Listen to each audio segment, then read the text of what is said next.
What's up, everybody? Happy Monday.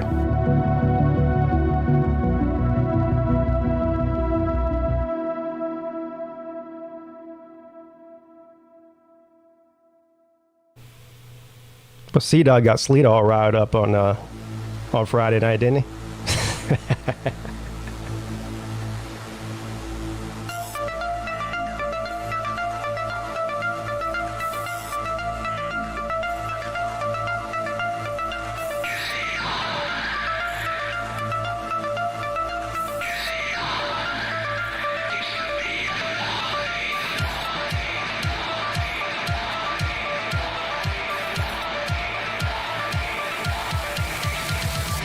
I heard somebody told me that he made a video. I don't know if it was yesterday or I don't know what day it was. Sometime this weekend. I haven't watched it, but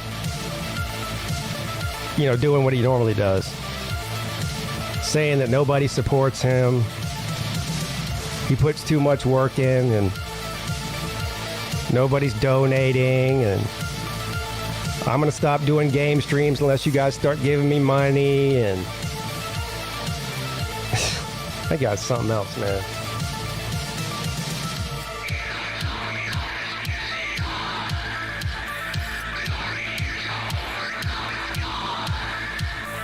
Yeah, I didn't see Vic's stream, unfortunately, on Friday.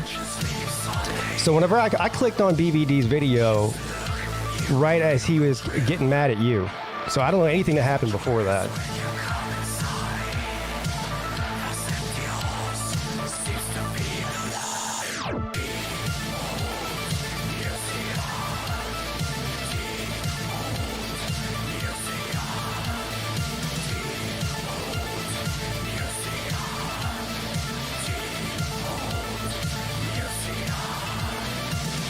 Anyway, what'd you guys do this weekend?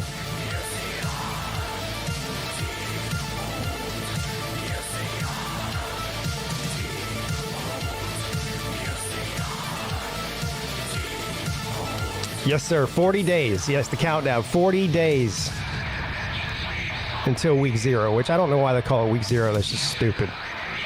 But whatever. Week 0. So, 5 weeks and 5 days, or 5 weeks and 4 days. Is that game on a Thursday? Whatever it is, it's 40 days.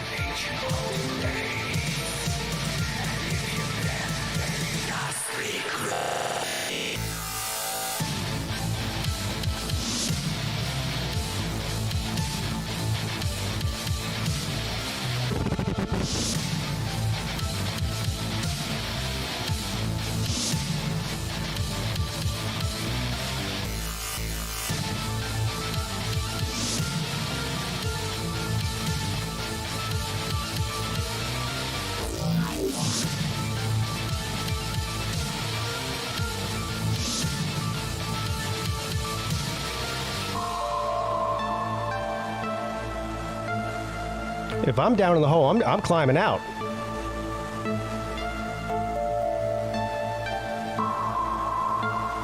That's what I'm doing. I'm not going to sit around and wait for someone to throw dirt on me.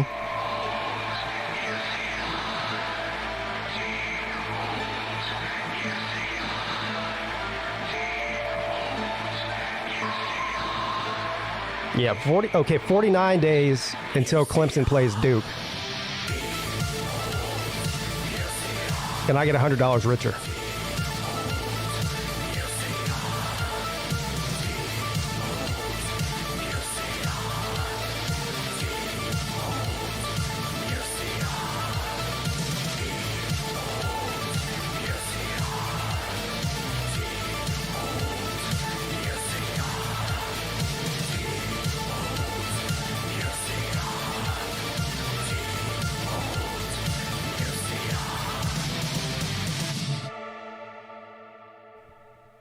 Only 5 days until the softball game, though.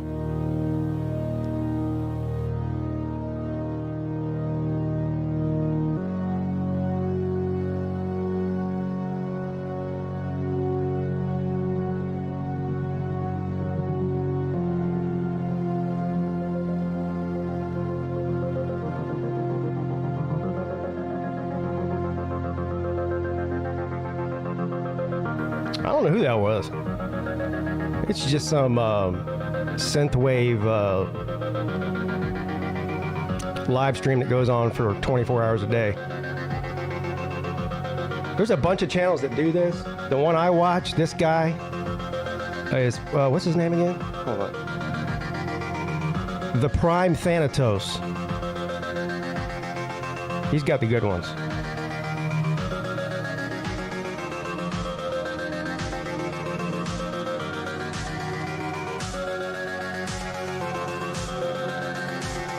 I forget out what this guy's doing too, the same one they all do, because they send me emails. See, here's the way this works. Hold on, let's start the show. What's up, everybody? What the heck just happened? Yeah, what's up, everybody? Happy Monday. Welcome to the Midday Show. I'm PigskinPeete. If you're new here, make sure you hit the thumbs up. And if you're new here, make sure you hit the subscribe button. But you probably already subscribed if you're watching me right now. The Midday Show takes place every single Monday, Wednesday, and Friday at 11 a.m. year-round. That's right, year-round. And what we talk about on the show is anything, everything, and football. The closer we get to the season, and certainly during the season, the more football we do talk about. So if that's the only reason you're here, I don't know what to tell you. We do read the news here on twice a week, though. Monday and Wednesday, we read the news for about 45 minutes and see what can piss me off in the news. That's always fun. But yeah, that those people that live stream those synth wave and there's other ones too. They send me, so every time I play something copyrighted at the beginning of my live shows, everyone knows that they send you an email to let you know there's a copyright claim, not a strike, a claim. And it tells you who the artist was, who the publishing company is, and all that. And they'll tell you that they're demonetizing your videos if your videos are monetized, which my live shows typically aren't, because I already know they're not going to be because of that reason. But anyway, whenever I play these, they send me an email that says that if I run ads on it, they'll split the revenue with me. Now, again, I've talked about this before. There's not enough people watching most of these live shows for me to even bother monetizing and putting ads on it. So I don't even bother inundating all of you viewers with having to click the skip ad button for the live show. So I just demonetize it anyway. But so here's what they're doing. Whoever's publishing this music is having these live streamers live stream it 12 and 24 hours a day, and they're splitting the revenue with them. So they don't even, I mean, there's no people on there. All they're doing is uploading the music with a screensaver on there, and they're making money off of it for the amount of viewers, the amount of people that watch it. And some of these videos got a lot of shitload of views, man. So I guess it's smart. Again, I'm not doing it. I'm not revenue sharing with these people so I can play 5 minutes of their song before the show starts. Anyway, 40 days until salvation. 40 days until the football season starts. And I believe that's either on a Wednesday or a Thursday night. So we're getting there. It's been a long off season, but we are now we're at the final stretch. You could see the checkered flag in the distance, and it's getting closer and closer and closer every day. And if you ask me, it couldn't get here soon enough. If you're watching this channel, it's because you're a college football nut like me. So we all have the same disease. And I don't even know if it's curable. I don't think it's curable. But what'd you guys do this weekend? You guys have fun? I did. Well, I was busy all weekend. I was gone all day Saturday, which is why I couldn't do my live show, my call-in show on Friday night, which I let all you guys know that, Friday morning on the Midday Show, that I wouldn't be doing the show on Friday night. So I was gone all day Saturday. And got to watch some interesting live streams, though. I did go on BVD's channel to yell at Sleeta or about Sleeta for a few minutes Friday night before I went to bed. And I caught some of Edward's live stream. Well, I went on there, too, to talk to my best friend, Mike Saha, on Saturday night. So, and then yesterday to spend time with the fam. But let's see who's in here, and we'll get the show started. Who we got in here? Matt Dummett's here. Stingray, Jeremy Garrettson, The Nature Boy, Slim Shady Canes, VicTube Productions, The Edgy Hedgehog, Sea Dog is in the house. Baylor Man's here. The Nature Boy. Wet Blanket. D. Taylor. Chunky D33. What's up, man? Battle Angel. What's up, Battle Angel? Cade Clubdick. You should do the NCAA season like Coach Coop, but play as Clemson. Oh, you mean like on the Xbox 360? No, I really don't got no interest in doing that. I really don't. Believe you're not the first person to ask me to do that. Uncle Lou usually does it. He hasn't done any this year. Oh, there he is right there. Uncle Lou, you haven't done any game streams this year, have you? This season? Are you going to do any? I guess maybe once you get down to the last few weeks before the season, you'll do it or something. I don't know. Timmy Blackwell. Nate the Great. Zona Tucson. What's up, man? Go Dogs is in the house. I did pop in on what was that, last week sometime? I can't remember. It was either last week or the week before. Coach Coop did this simulation game between Clemson and Miami, which is taking place in, I believe, October this year. And, of course, Clemson won the game. I mean, everybody knows that whatever happens on a simulation is going to happen in real life, right? That's a fact. Yeah, I like old Coop, man. He does a good show. A lot different from what I do. You know, he's not on there to argue with people and get people mad. He's a nice guy. Unlike me, I guess. Reminder that Team Raj still wears clip ties and drinks Bud Light from a sippy cup. Not only from a sippy cup, but a sippy cup with a straw in it. A paper straw. A paper straw.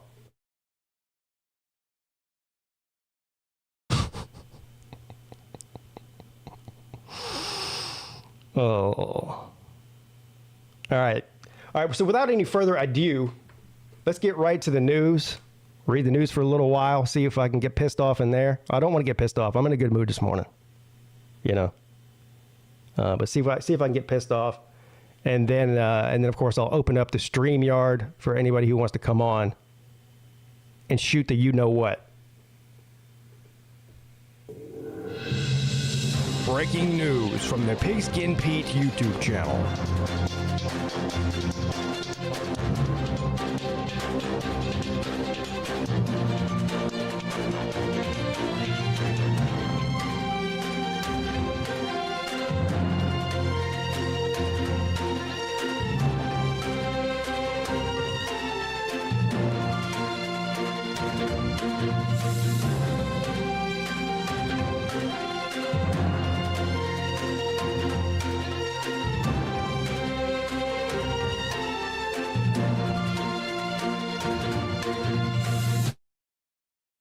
Death Valley puts an exclamation point on the brutal heat wave.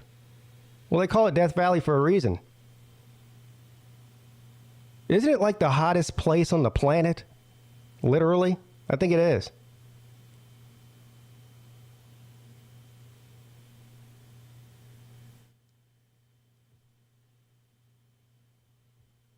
According to the AP, a fuzzy invasion of domestic rabbits has a Florida suburb hopping into hunt for new owners.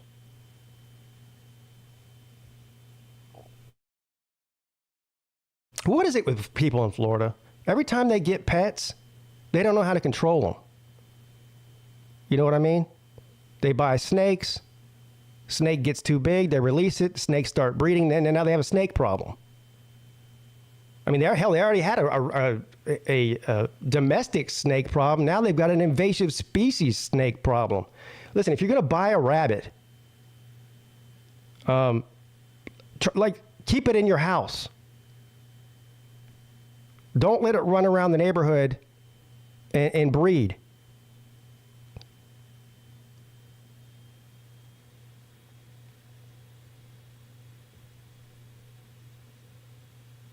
I'm trying to find where this article actually starts instead of them trying to tell us what a rabbit is, because I already know what a rabbit is.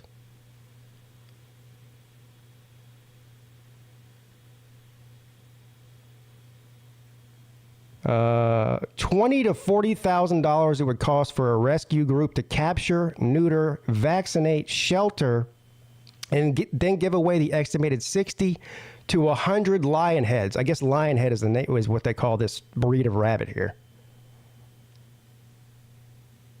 The bunnies, which sport themselves flowing a mane around their heads, want. All right, I don't care about what kind of rabbit it is. They are descendants of a group of a backyard breeder. Hey, man. What do you do? Oh, I'm a backyard breeder. Oh, well, a backyard breeder of what? Rabbits.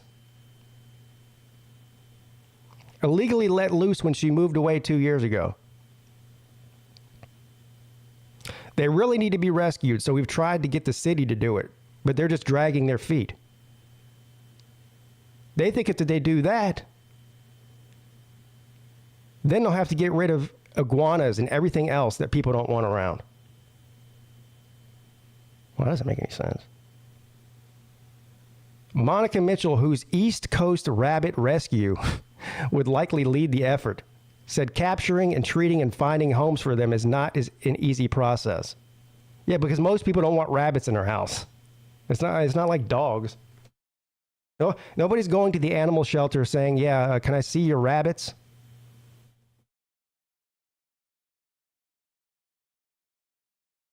People do not realize that they are exotic pets, and they're complicated. They have a complicated digestive system, and they have to eat a special diet.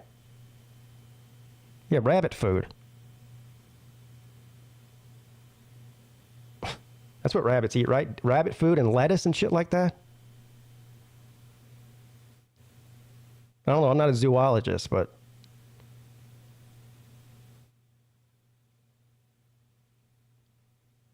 Walton Manors is giving Griggs and other supporters time to raise money and relocate the rabbits rather than exterminate them. Even though the city commission voted in April to do just that after receiving an $8,000 estimate from a trapping company. These rabbits dig holes, chew outdoor wiring, leave shit on the sidewalks and the driveways.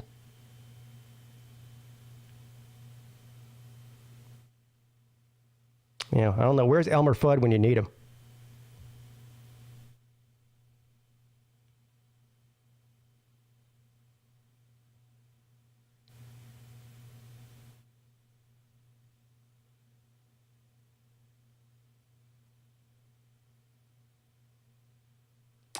This is a touchy subject. She's 47 years old. She's anorexic and wants help dying. Canada will soon allow it. Jack Kevorkian in that, you know?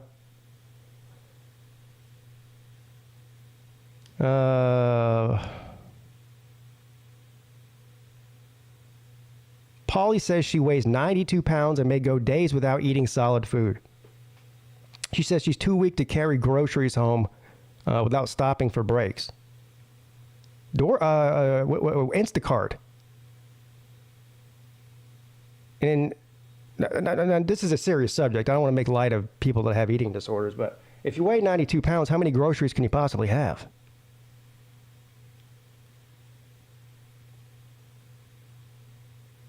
An expansion of the criteria for medically assisted death that comes into force in March of 2024 will allow Canadians like Polly, whose sole underlying condition is mental illness, to choose medically assisted death.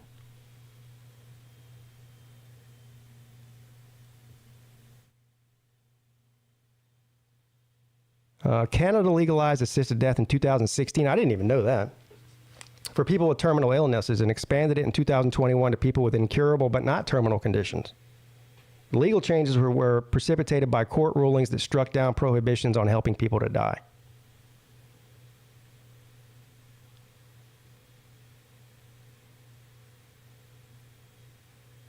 Proponents of assisted death, which are a novel concept in many parts of the world, say it's an issue of personal autonomy. But 6 disability rights and religious advocates told Reuters that the pace of planned changes to the assisted death framework in Canada brings additional risks of people opting for MAID. I don't even know what is that? Medical assisted something. Because they are unable to access social services, the lack of which could exacerbate their suffering.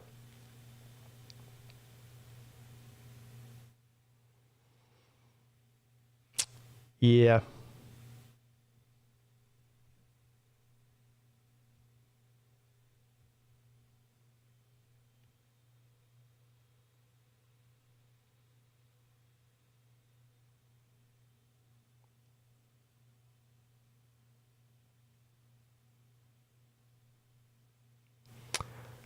Scientists sound alarm over unheard of conditions off of the coast of England. We could see mass mortality. What's going on there?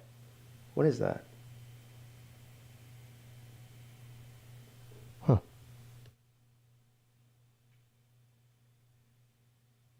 Scientists are worried that El Nino prolonged ocean heat up off the coast of England and Ireland will result in massive death tolls for sea life, along with other terrible outcomes. That's because temperatures in the North Sea are already 5 degrees above normal. As conditions mount for continued ocean warming, the experts fear that sea life would be killed off like forest dwellers are destroyed during forest fires.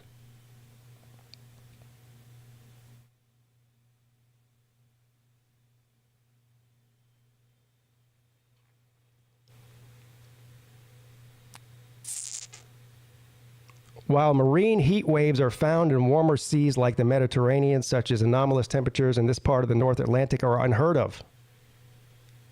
Since water covers more than 70% of the Earth's surface, the ocean catches a lot of solar energy. The sea can move that heat around the globe as part of the natural climate balance, but human-caused overheating is overloading the system, according to climate.gov. Yeah.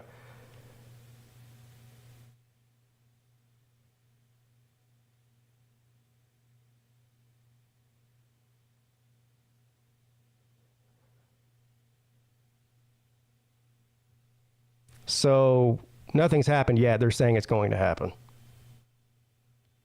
Probably 50% of the population believes that they're right, and the other 50 believes that they're full of shit.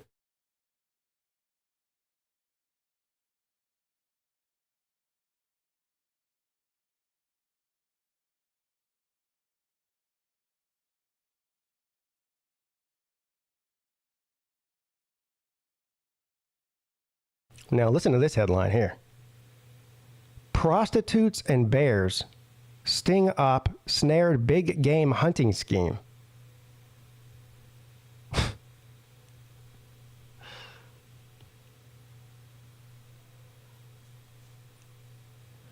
The week-long two-person bear hunt cost $60,000. But if the clients wanted to hire prostitutes to keep them company as they waited on their prey, they could shell out another $1,800 apiece per evening. Or $500 per sex act.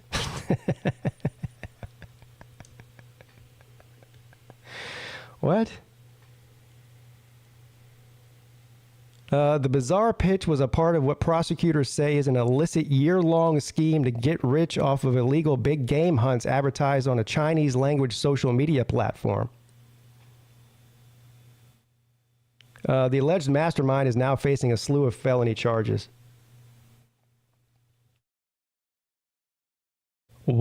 Yun Harry Lang told clients that they managed to net a bear. He purchased the gallbladder, which is used in traditional Chinese medicine, but illegal to buy or sell under Alaska law, according to the new unsealed criminal complaint obtained by the Daily Beast.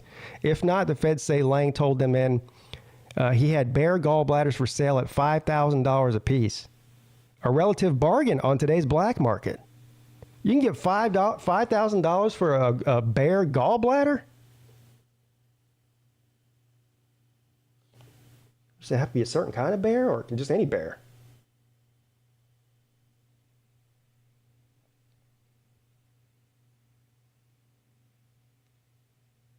What Lang did not know is the complaint states that his customers were actually undercover federal agents wrapping up a year-long probe into his business. The effort by the U.S. Fish and Wildlife Service deployed an elaborate sting operation to get Lang, culminating in a long list of charges against the 40-year-old, including multiple counts of wire fraud, money laundering, in addition to a trio of wildlife trafficking offenses. I can't even pronounce whatever this Chinese website is. He was advertising his services on the social media platform zaihoshu.com, which means little red book in Mandarin, and communicated with the clients on the Chinese messaging app WeChat. In March, Lang, the Chinese national who the feds say is in the U.S. illegally on a tourist visa that expired in 2016, pled guilty to one misdemeanor count of leading tours on a federally managed land without a permit and paid a $400 fine. I got a question for you. Why wasn't he deported? I mean,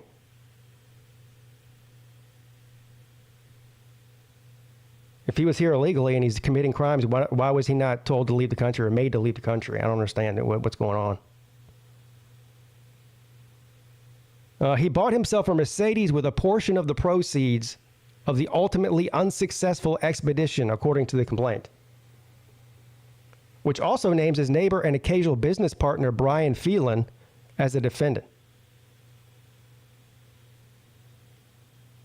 The complaint says that his neighbor Phelan worked alongside Lang for the first 4 days of the hunt, but took off 2 days early due to a conflict with his regular work schedule. Yeah, man, I can't be out here doing this illegal bear hunting. I got to go back to work, bro.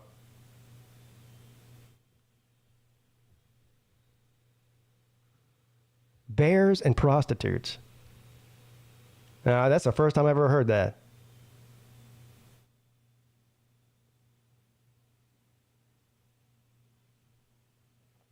Police remove massive weapons arsenal from Gilgo Beach suspect's home. What's Gilgo Beach? Did I miss something here?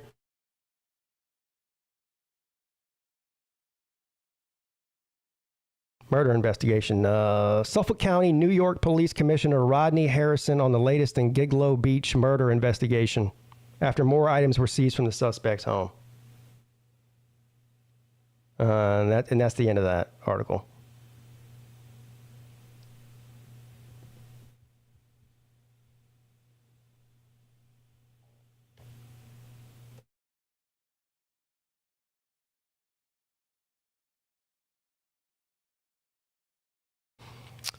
Oklahoma driver stops truck, tackles suspect from running from officers in downtown Tulsa.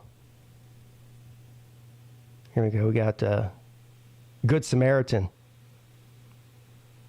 Oh, I think I've seen this.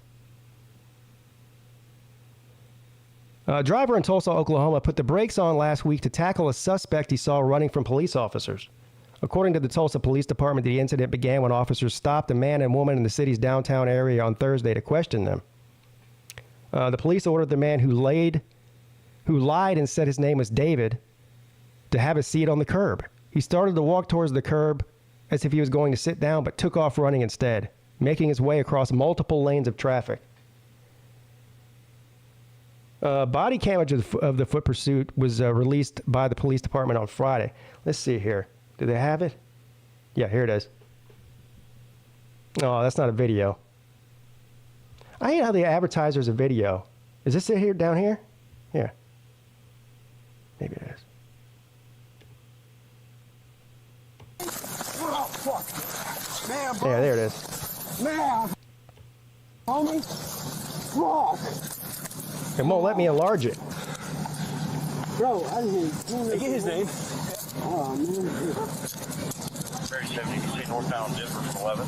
Hey, can we... Fuck, man. That's coming around. Bro, I'm sorry, homie. Yeah, so that guy,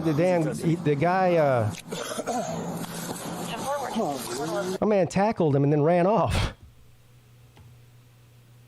The GMC AT. Yeah, I wish it would let me blow it up so I could see a better view of it, or at least for you on YouTube, but no.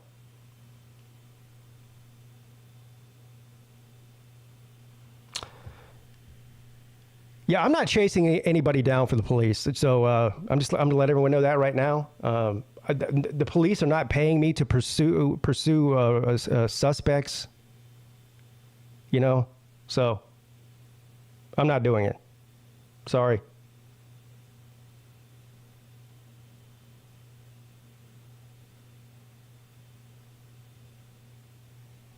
New York will now fine restaurants for including a common takeout add-on to their to-go meals.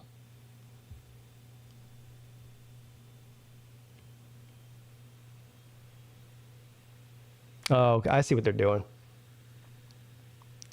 In an effort to reduce plastic use, New York will start fining restaurants and third-party delivery services that provide disposable utensils, soy sauce packets, and similar items without the customer requesting them. Well, maybe because their customer automatically assumes that if they order a certain dish that they're going to get the condiment that goes with it. Did they ever think of that?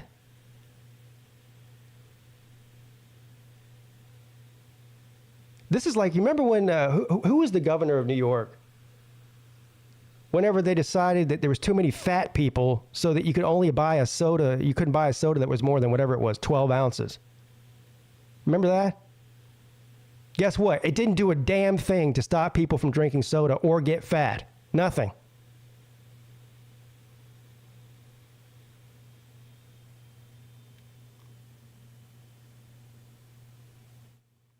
Almost as dumb as paper straws. These people talk about the climate and this and that. Plastic's no good, so let's cut down some trees instead. That makes sense. Paper straws.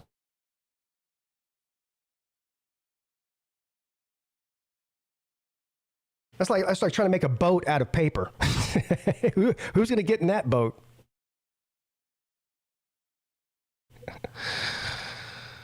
Oh, in late June, New York City announces plans to implement its new quote-unquote "skip the stuff" bill, which aims to reduce plastic use by fining restaurants and delivery services for handing out unsolicited plastic items like ketchup and utensils like sporks and whatnot.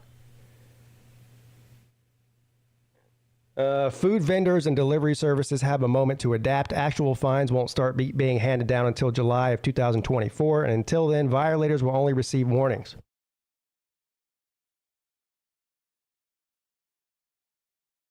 How are they going to police that? Seriously, though, just think about what has to go into them finding out if somebody's violating this new law or rule or ordinance or whatever the hell it is. Law, I guess. What are these? Are they just going to be like pulling over DoorDash guys and saying, "Let me inspect your bag and your order"? I mean, this doesn't even sound like it sounds unreasonable. Let's put it that way.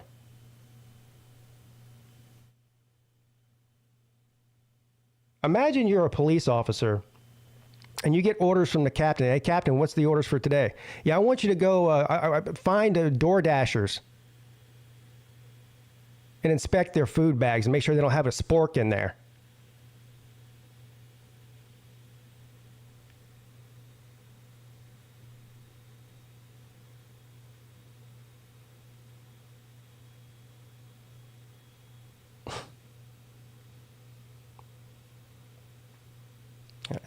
Okay, I'm done with this article.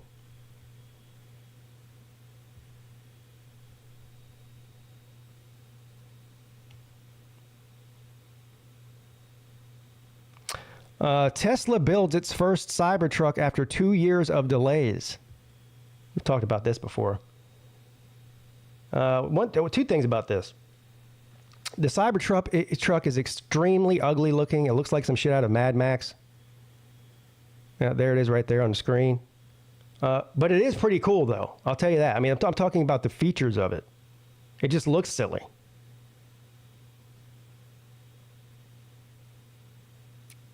Tesla built its first Cybertruck at the electric vehicles market plant in Austin, Texas, the company said in a tweet Saturday. After 2 years of delays, the Tesla founder, Elon Musk, introduced the pickup truck in a 2019 reveal where the vehicle's designer cracked the vehicle's supposedly unbreakable armor glass. You guys remember that?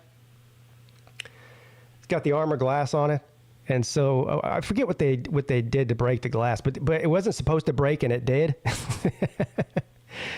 The company has pushed back production timing since then. Musk had a year of cited shortages in sourcing components as the reason for pushing the launch of the Cybertruck in 2023. I think the same thing actually happened with the original Tesla, whatever the first model of the Tesla was. That got pushed back a couple of years, if I remember correctly. Musk said that Tesla would like to produce 250,000 Cybertrucks a year. The Cybertruck launch will give Tesla an electric vehicle entrant into one of the most profitable segments of the U.S. market and a competitor to electric pickup trucks from the likes of Ford, Rivian Automotive, both of which have launched models in still limited numbers.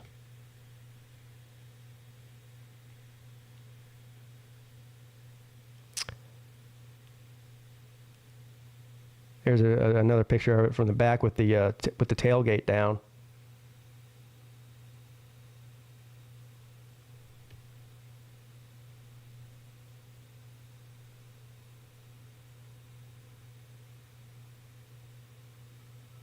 This article just keeps repeating itself, saying the same thing over and over again.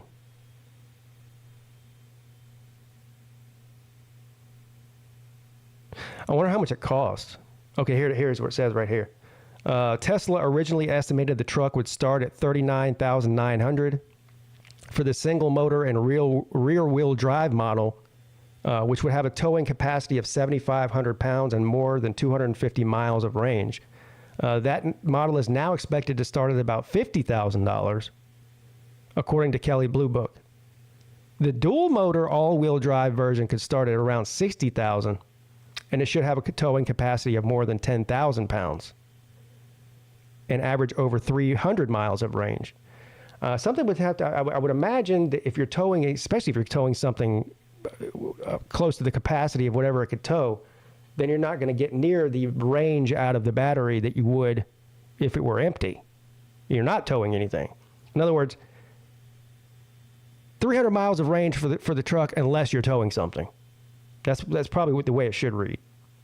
And my question would be, if you are towing something, what's the range? I mean, what's the discrepancy there? You know, does it go from 300 miles to 200 miles, or does it go from 300 miles to 50 miles? Because I think that would make a difference for anybody who's actually looking to use this thing to tow something.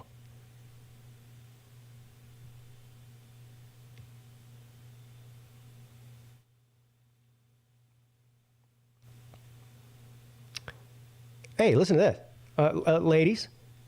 Ladies, Bueller. Can you sunbathe naked or skinny dip in your own yard? Of course you can. Well, I guess if you have a privacy fence, you probably, I don't think you can do it in your, do it in your front yard, you know.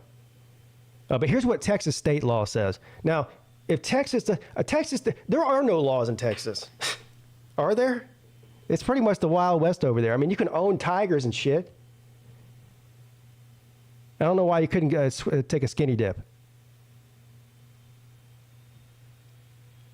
As days heat up in Fort Worth, Texans are constantly looking for ways to cool off. Some turn up their air conditioners while others opt to shed their clothes. The question is, can you be naked in your own backyard pool? Okay, so they specified backyard pool here, right? You can't get one of those inflatable above-ground pools and have a skinny dipping party on your front lawn.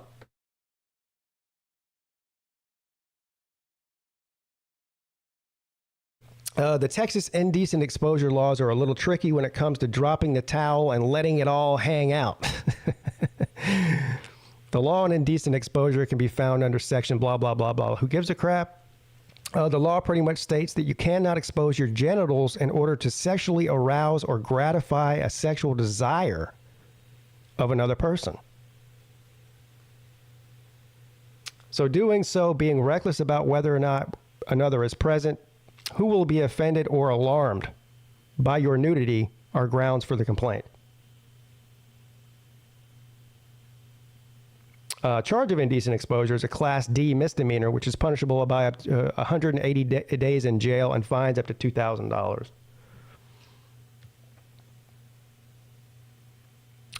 This is where it gets murky.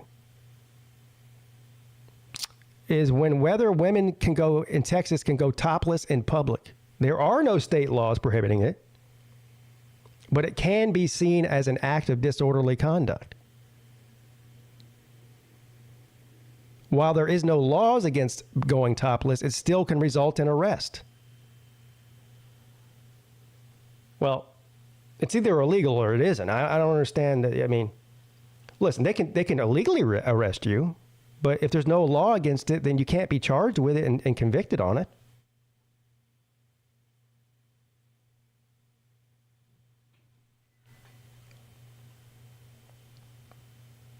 This is Texas, and many would think that your private property is your refuge. What happens in the privacy of your backyard pool is your business, right? Yes and no, it all depends on what can be proven in court. Well, that's true of everything. If someone sees you naked in your backyard pool, the complainant still needs to prove that you intended to arouse them.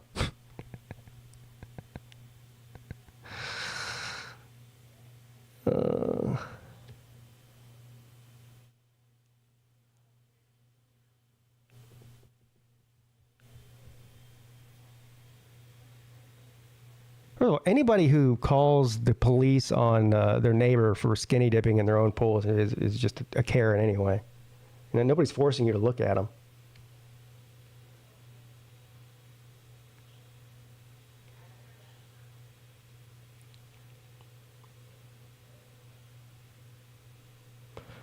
Pacific Ocean castaway survives on raw fish and rainwater for 2 months. I didn't hear about this. Did he have a volleyball with him? An Australian sailor has been rescued in the middle of the Pacific Ocean after surviving for months on rainwater and raw fish in a story of endurance that has been likened to the film Castaway.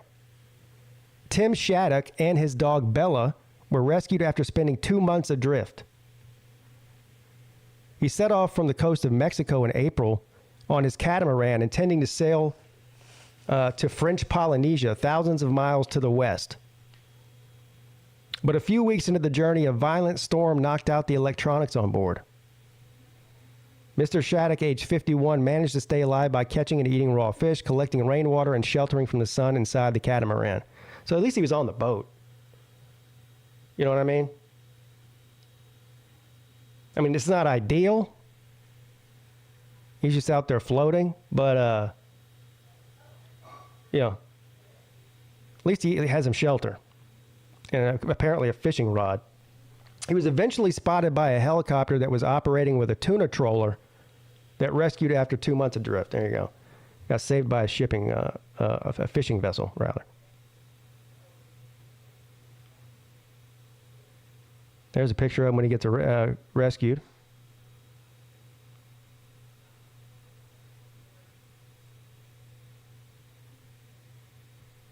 He and his dog were brought on board the fishing trawler as he was given medical attention. I have been through a very difficult ordeal at sea, he said. I just need rest and good food because I have been alone at sea for a long time. Otherwise, I'm good in health. Give this man a cold beer, right, Raj? Give that man a cold beer.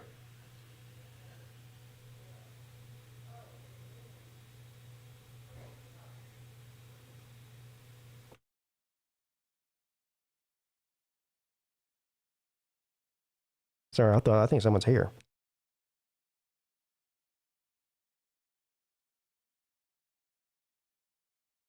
Oh, I think somebody might be here. Oh, well, the show must go on. Don't they know the midday show is happening right now and have time for them? Rude.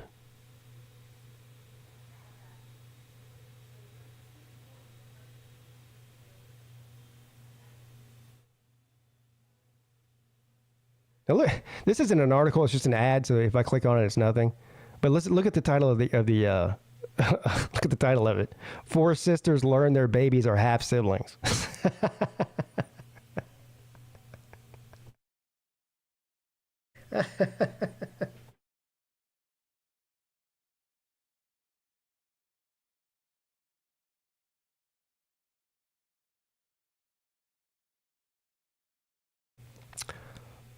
Pennsylvania woman foils home invasion by shooting the burglary suspect. This will make people mad. What's going on here?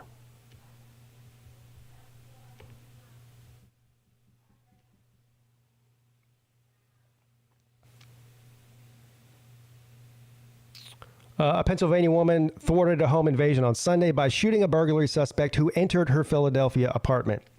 The Philadelphia Police Department says officers responded at around 1:34 a.m. to a report of a shooting in Germantown on Sunday morning. When authorities arrived, they found the woman standing on Germantown Avenue near one of the suspects, who was injured and lying on the ground. The woman told police that 4 unknown men entered her apartment before she opened fire. Probably a good thing that she did. The complainant had arrived to her apartment around and found 4 unknown males inside of her apartment without her permission. Okay, so she came home and they were already in there. A confrontation ensued, and the complainant shot the offenders, who then fled from the location. The first suspect was shot in his right leg and right arm. He was identified as 48-year-old Jermaine Parker and treated by medics before being taken to Einstein Medical Center. Officers soon found the second suspect, Randy Miller, on a different street. The 45-year-old man was shot in the back and was also taken to Einstein Medical Center. Both men were charged with burglary. Philadelphia police noted that the woman's motive was to defend herself while a criminal trespass and burglary were being committed.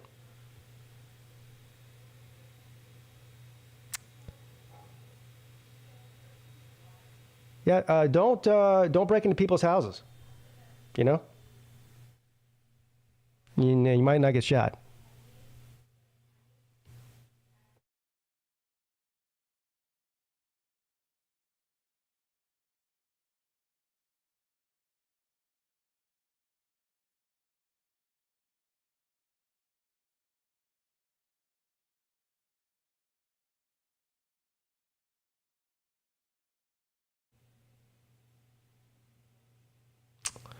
Man kidnaps 19-year-old from work, kills her after the chase ends outside of a Metro high school.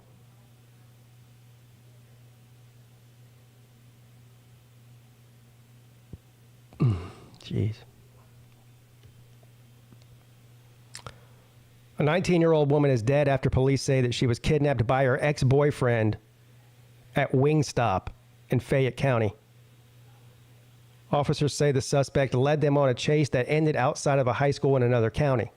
Around 11 p.m. Sunday, Fayetteville police responded to a kidnapping call at Wingstop on North Glen Street. 911 callers told police that the man, identified as Hopkins, had came into the restaurant and took his ex-girlfriend at gunpoint. One of the callers say they left in a red Camaro, which officers later spotted and began to follow it. Police say that Hopkins eventually sped off from the officers near Banks Road, and the chase went to Clayton County, where he pulled into Lovejoy High School. Fayetteville police say their officers did the pit maneuver to end the chase, and they heard several gunshots fired inside the car. They say Hopkins also fired shots at their car. Hopkins and the victim stayed inside the Camaro as officers took cover and gave commands to Hopkins to exit the car. Deputies were able to fire an irritant into the Camaro from a safe distance and take Hopkins into custody. Officers and deputies found the 19-year-old woman dead with several gunshot wounds. Her name has not been released.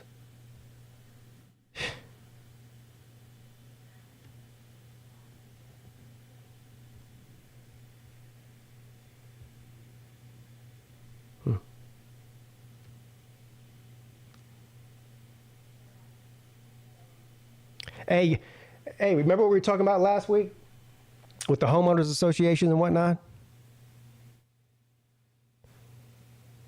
Power drunk HOA tries to tear down pristine home over petty rule change.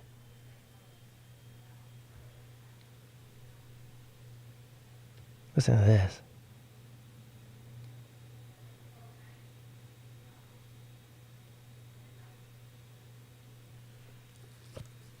A Redditor got stunned reactions for a post about their parents' HOA, which they said might tear down a 12-year-old home over a months-old rule change. What? The story came from Rogers County, Oklahoma. According to the original poster, their parents' HOA passed a rule in 2019 requiring houses to set back 35 feet from the road. They then shared a picture of a beautiful brick home in their parents' neighborhood, which, according to the poster, was deemed too close to the road. The neighbors may have to tear down the house if they are not approved for the variance permit. They should be, come on, this is just common sense. If the rule was made 10 years after the home was built, I mean, I can understand if they want to do that for whatever new construction happens. If so, the homeowner's the owner's HOA would be destroying their most valuable asset and possibly leaving them with a mortgage they had no way of paying off.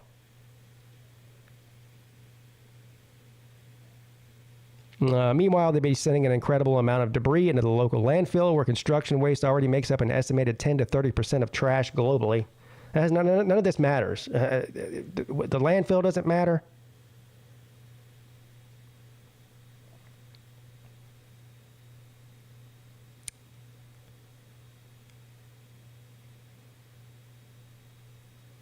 Commenters were horrified by the situation. What the actual heck? Like, how does this even legal? Does your government simply allow this? But as another user pointed out, the HOAs often have an unreasonable degree of power over homeowners. It's a contract between private citizens. This is what I was trying to explain to you people last year when I was talking about my HOA. They can agree to do anything they want.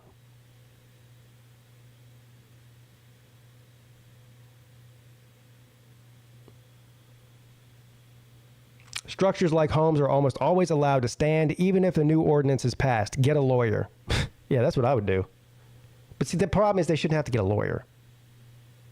They would spend money on a lawyer for something that yeah. Well.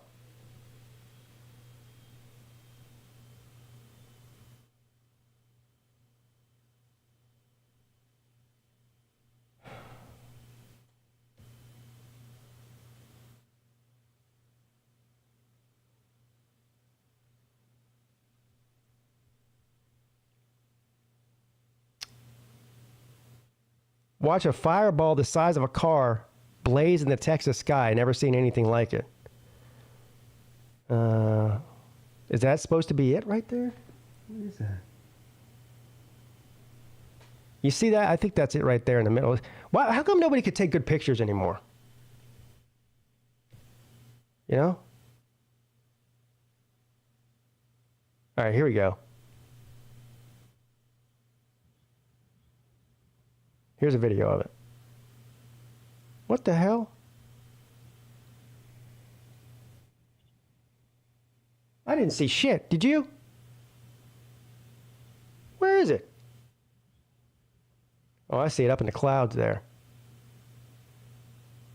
Yeah, you know what it's called? It's called a meteorite. What?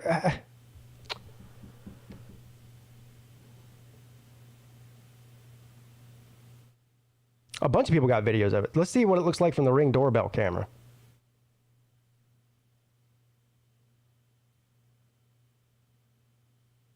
You see it over here on the left? Right here.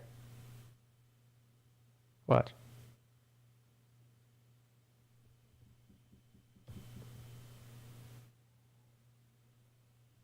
Maybe this one's good. Yeah, it's a meteorite.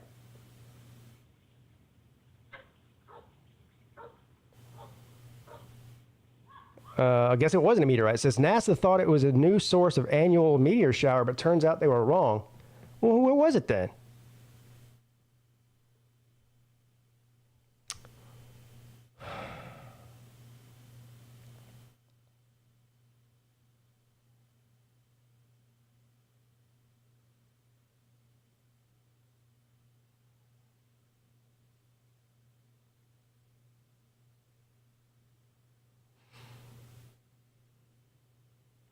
Yeah, so I don't know if you guys heard about this story. This woman called the police in Alabama and said that there was a toddler that was walking down the highway, right?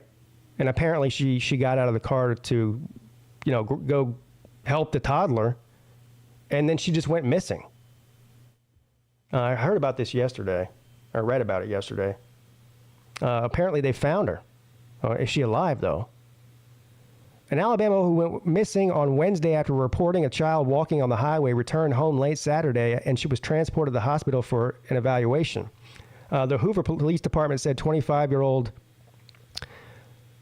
Carlethia Carly Nickel Russell, damn, that's a hell of a name there, made a 911 call on Wednesday to report that she saw a toddler walking down the side of Interstate 459 in Alabama around 9:30 p.m. Russell then stopped the car to check on the toddler and called a family member to report what she saw. The family member lost contact with Russell, but the line remained open. Police who responded to her 911 call then found her vehicle and some of her belongings at the scene when they arrived, but they were unable to find her or the child. Police say that they had not received any additional calls of someone missing a child. A single witness reported seeing a gray vehicle with a man standing outside of Russell's car, but police have no further information about the person or the vehicle. Russell was wearing a black shirt, black pants, and white Nike shoes. An anonymous donor had offered $20,000 for the safe return of Russell, and Crime Stoppers of Metro Alabama were offering an additional $5,000. We are leaving nothing off of the table and no stone unturned in investigating some of these facts. And that's the end of the article. So,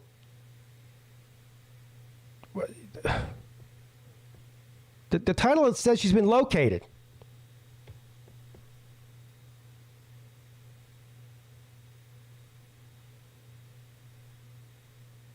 So I guess she's alive. Yeah. Returned home late Saturday and was transported to hospital for an evaluation. Okay.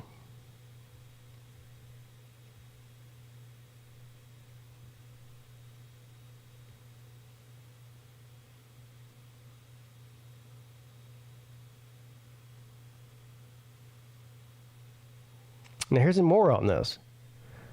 Boyfriend of missing Alabama woman who returned home says she was fighting for her life for 48 hours. Now, why couldn't they tell us about this in the other article? What's going on? Now they're going to tell us the whole fucking story again. I just want to know.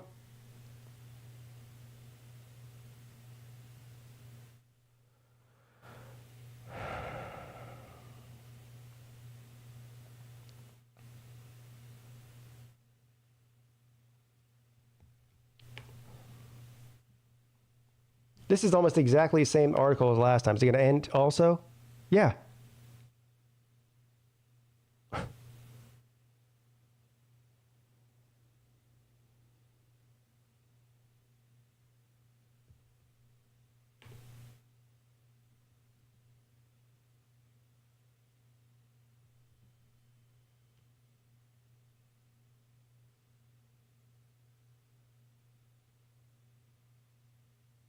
Oh my God.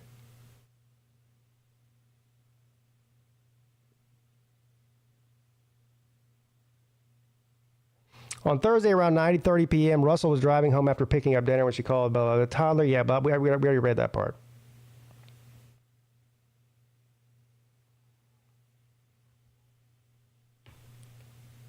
They don't have any mention in this article about what they put in the title. The boyfriend of Alabama woman Carly Russell suggests that she was kidnapped before her safe return. Where does it talk about that in here? It doesn't at all.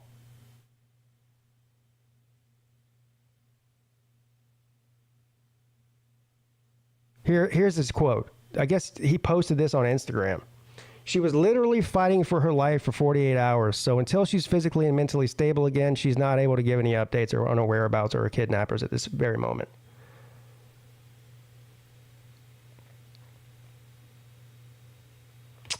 So he's saying that she was kidnapped. That's what she's telling him. Anyway. All right.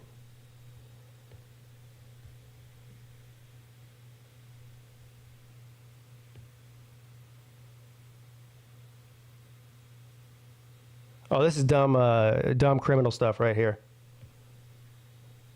Burglar caught looking into the camera while trying to break the Ring doorbell.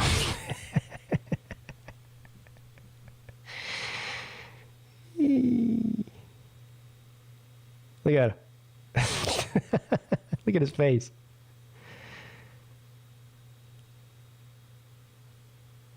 You dummy. Look at him.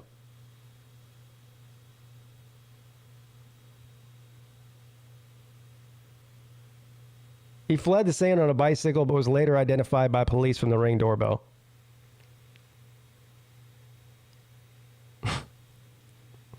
This is in England. Norman from Drake's Broughton, Worcestershire, pled guilty in Worcester Crown Court. That's what they call Crown Court or Clown Court? Crown Court.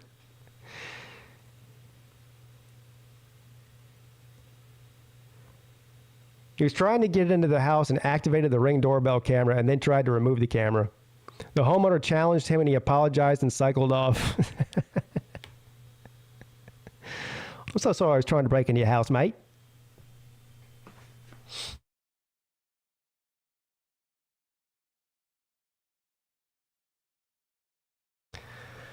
All right, I've had enough of the news.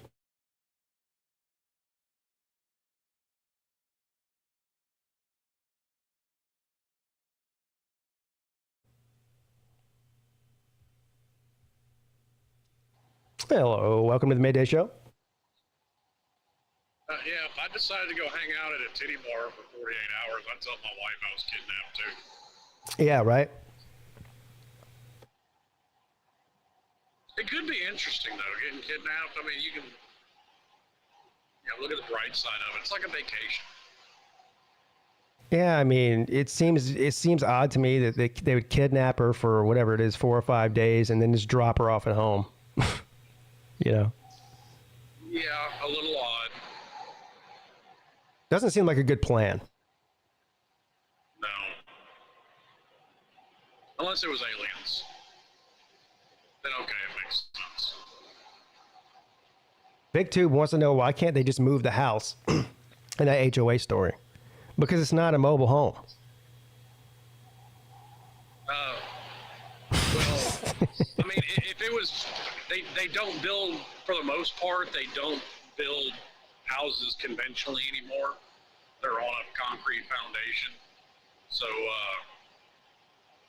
yeah, figure out how to move that concrete foundation and we can go back to moving houses. That's just a ridiculous story. You know.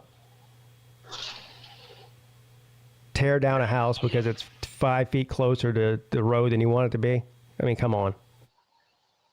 And it's not like it's a highway either. It's a residential neighborhood.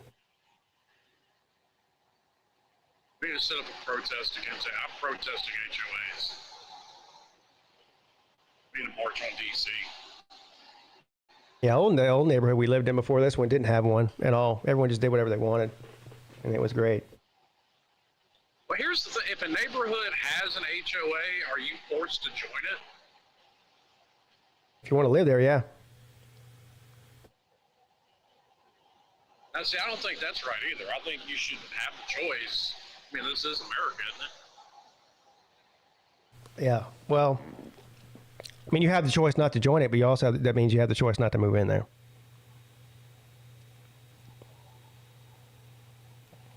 So. I mean, I guess. I mean, most if a neighborhood has an HOA, it's going to be down at the bottom of my list of houses I want to buy anyway. I like a little elbow room. I mean, first of all, I'm not. I'd prefer not to have one, but I understand why they do it to keep everybody's property value high. And for instance, if I had this house and my neighbor would just let their house fall apart and their yard, the grass was 3 feet of weeds and the shutters were falling off and their shingles were blown off and it's just an eyesore. Like, nobody's going to want to buy my house and live next to that. So when it comes time, I get that too, but try trying to say that your yard barn must match your house aesthetically is dumb as fuck. Yeah, I tend to agree with that part of it. Yeah. I mean, I get, trying to keep everybody's property values up. Okay, that's understandable. But, like most things, people get a little drunk on power and they get stupid with it. What's up, Nate? What's up, guys? Hello. Oh, I did some Googling, by the way, about your first story about the rabbits. Yeah. Quick. Yeah. A 22 is $150, and a 500 count box of ammunition is under 100. Yep. Yep, that'll take care of it. Yeah, just tell it. Yeah, just like designate one day, right? Just be like, okay, everybody, today's the day of the rabbit hunt. Stay in your homes, and just let 3 or 4 dudes in the neighborhood just go out there and take care of the problem. Right. Yeah, like I know there's rules against shooting in a neighborhood. I understand, but just we'll forgive that rule for one day. Well, it's actually still on a lot of, the books in a lot of places. You're actually still allowed to discharge firearms in the city limits on New Year's Day, Christmas Day, and the 4th of July. Where's that at? And fuck, most places. I mean, you're talking, it's 200-year-old laws that just never got taken off the books. Oh.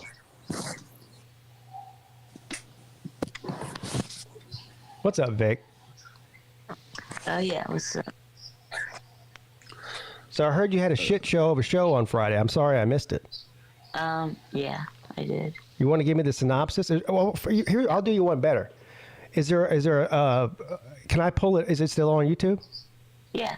Can you give me like a timestamp or something of when all the drama went down? Because I love a good story. Huh? No? When Slitta came in, no, I can't remember. Let's see I here. guess, no, I can't remember when it was, but... Can somebody in the... Basically just pull up Vic's video, and when Sleeta arrives, that's when the drama arrives. I guess that's what I'll have to do. Yeah, I think it was probably about halfway through. I'm not sure. So you said that whenever he comes on your show, it's just to argue. Is that what you said? That's right. So does he have some sort of issue with you? No issue with me. Oh. Yeah, no issue with me, no. Not that he's owning up to, anyway. Issue with, I guess with everyone else who was in my stream, because they all say that Slitta is a fake fan, or he's a bandwagon Georgia fan. Okay, I found it. So BVD comes on, and then here we go. No, that's not true. Somebody listens. Most people don't. Like, when someone asks you how you're doing, be honest with them. They're just not going to be happy. You say something, Rec Talk? Yeah. There you go. Huh? I did. Hold on. My aunt used to be He's terrible. about to come on. We'd be going There he is. Rolling through Walmart. Uh-oh. Yeah, it's just people yelling. That's all it is. It's just a.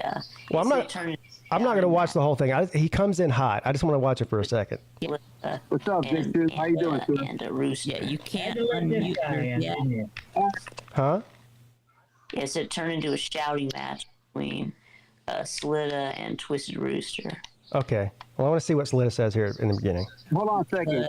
Wait. I think I saw in a comment that somebody named Kevin said, I said, softball what? What are you I talking didn't even give it a softball tournament. Did I see that All right. correctly? Yeah, it says can't unmute your guest because they chose to mute themselves. Vic is loose is confirmed.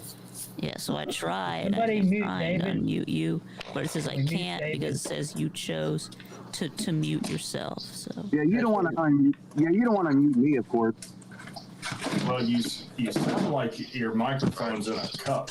Okay, well, if you can clearly see, sir, I'm outside. But anyways, I'm asking big people questions.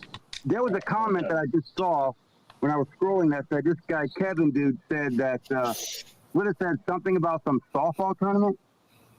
Softball tournament. Yeah. Okay, can I ask why my name was mentioned in a softball tournament? Yeah, it's gonna be next Saturday. Yeah. Okay.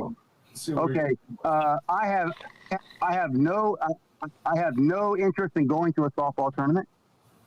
Then why would you bring it up? It's Okay. a Bob Olympic. All right, now, so I'm confused here. He says, "Why are you guys bringing my name into something about a softball tournament?" But they're saying that he's the one that mentioned it.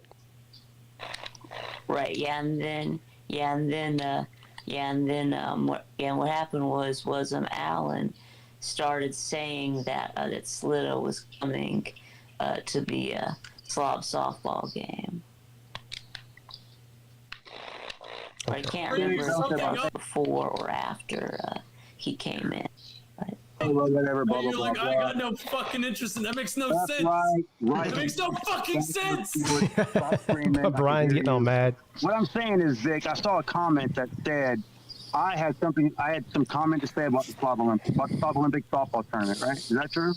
Okay. Yeah, y'all don't keep fucking with Who was that that mentioned my name? It was Yeah, right. Rooster. Okay, Rooster, I have no idea who you are. Don't mention my name in anything that I have nothing to do with. Thank you. You understand? Leave Rooster alone. Rooster can mention whoever's fucking name he wants. Oh, Dan. Are we clearly understanding of that concept? I understand you think that. But Okay, there has never been a Rooster on my channel, and nobody speaks for me but me. Are we understood in that? no. No, We're not understood of that? no, we're not understood. Clear it up, Okay. for us, please. So take away BBD. I got a lot of love for BBD, but who is this other clown talking shit to me? It's on The almighty Rec Talk. Don't be dissing Rec Talk. I have no idea who that is. All I'm saying is my He's my a name fan should of not be yours. mentioned. He's a My fan of name your should favorite my name should not be mentioned on anything that I have nothing to do with. Are we understood with that? All right. Sleet he's doing the whole keep my name out your mouth thing. That's all that is. yeah. Yeah. Oh, he went Jada Pinkett's wife on us. Yeah. Yeah, he, Will Smith on us. That's right. Oh That's what I no. said. Yeah.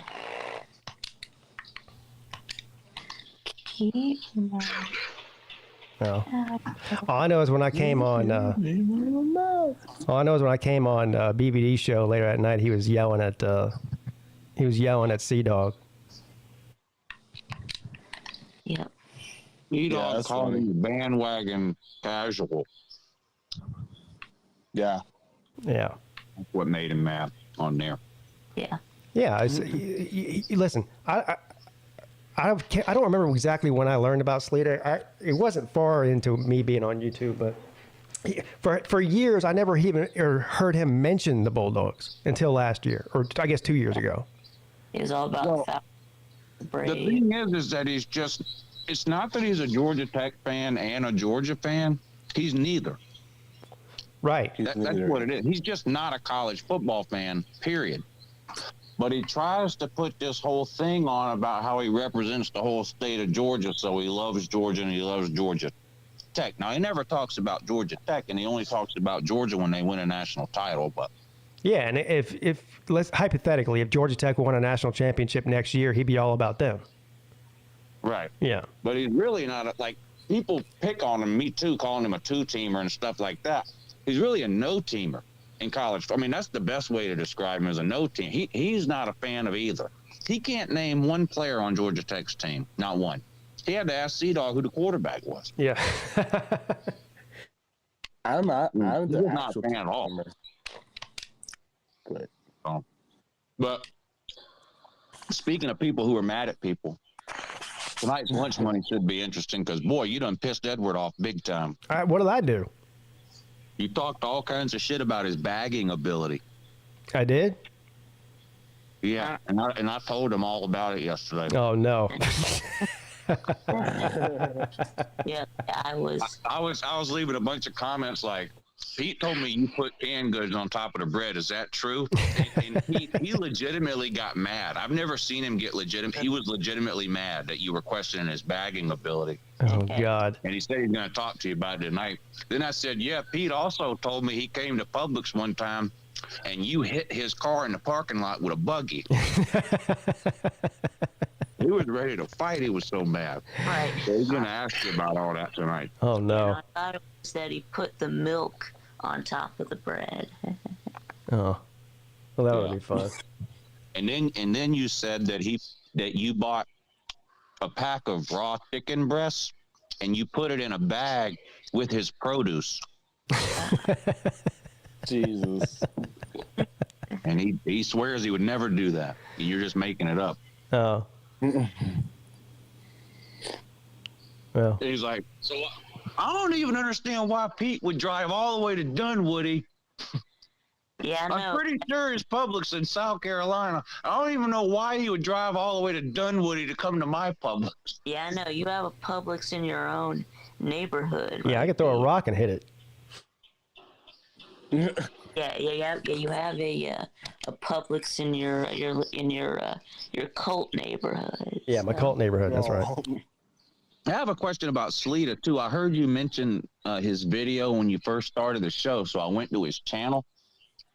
And he has a video on there where he's complaining and apologizing for complaining. And he says he deleted the other video. Oh. So did he make one that was even worse and then deleted it? The title of the video was there's changes to my channel. I'm not happy. Okay, yeah, that's the one I watched. In that video, he talks about how he just deleted his previous video because he thought it was too harsh. Oh, So because he put it on private. Okay, so the one that he put on private, I think, is the one where he said he was quitting YouTube. And then he must have changed his mind 5 minutes after he uploaded it and put it on private. I wish he wouldn't change his mind. Yeah. Yeah, I watched some of it. It's the same thing. Nobody pays me any money. I work hard. I work too It's not hard. fair. Yeah. Other people get all these viewers. I live stream all these games and nobody watches mine. So it's the kind of video that he's made before. Okay. A bunch of times, yeah. Yeah.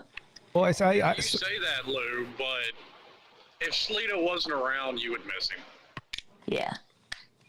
Now, do you think the thought ever even crosses Sleeta's mind that he's just terrible at it? No, it doesn't. Clearly. Okay. All right. Like the whole series of videos he does about life off of YouTube, which is the most ridiculous thing I've ever seen on YouTube. And in those videos, not only is he talking about, this is my life off of YouTube, then he starts belittling everybody, saying, you need to get a life off of YouTube. He even said in one of those videos, you guys are just mad at me because my life is better than yours. Yeah. I'm like, Yeah, he's like a selfish man, to be honest. So he makes a video complaining that people spend too much time on YouTube. Then he makes a video saying people don't watch him enough. Yeah. Which is funny. Yes, Sleeta's totally right. I've never been in the same tent as some chick that. I even deleted that off my soundboard because I started feeling bad for him. I wish I didn't now. Which one? The one where he's telling the story about how he went on a camping trip. Yeah, the camping stuff. Yeah, the camping trip. And then the woman that he brought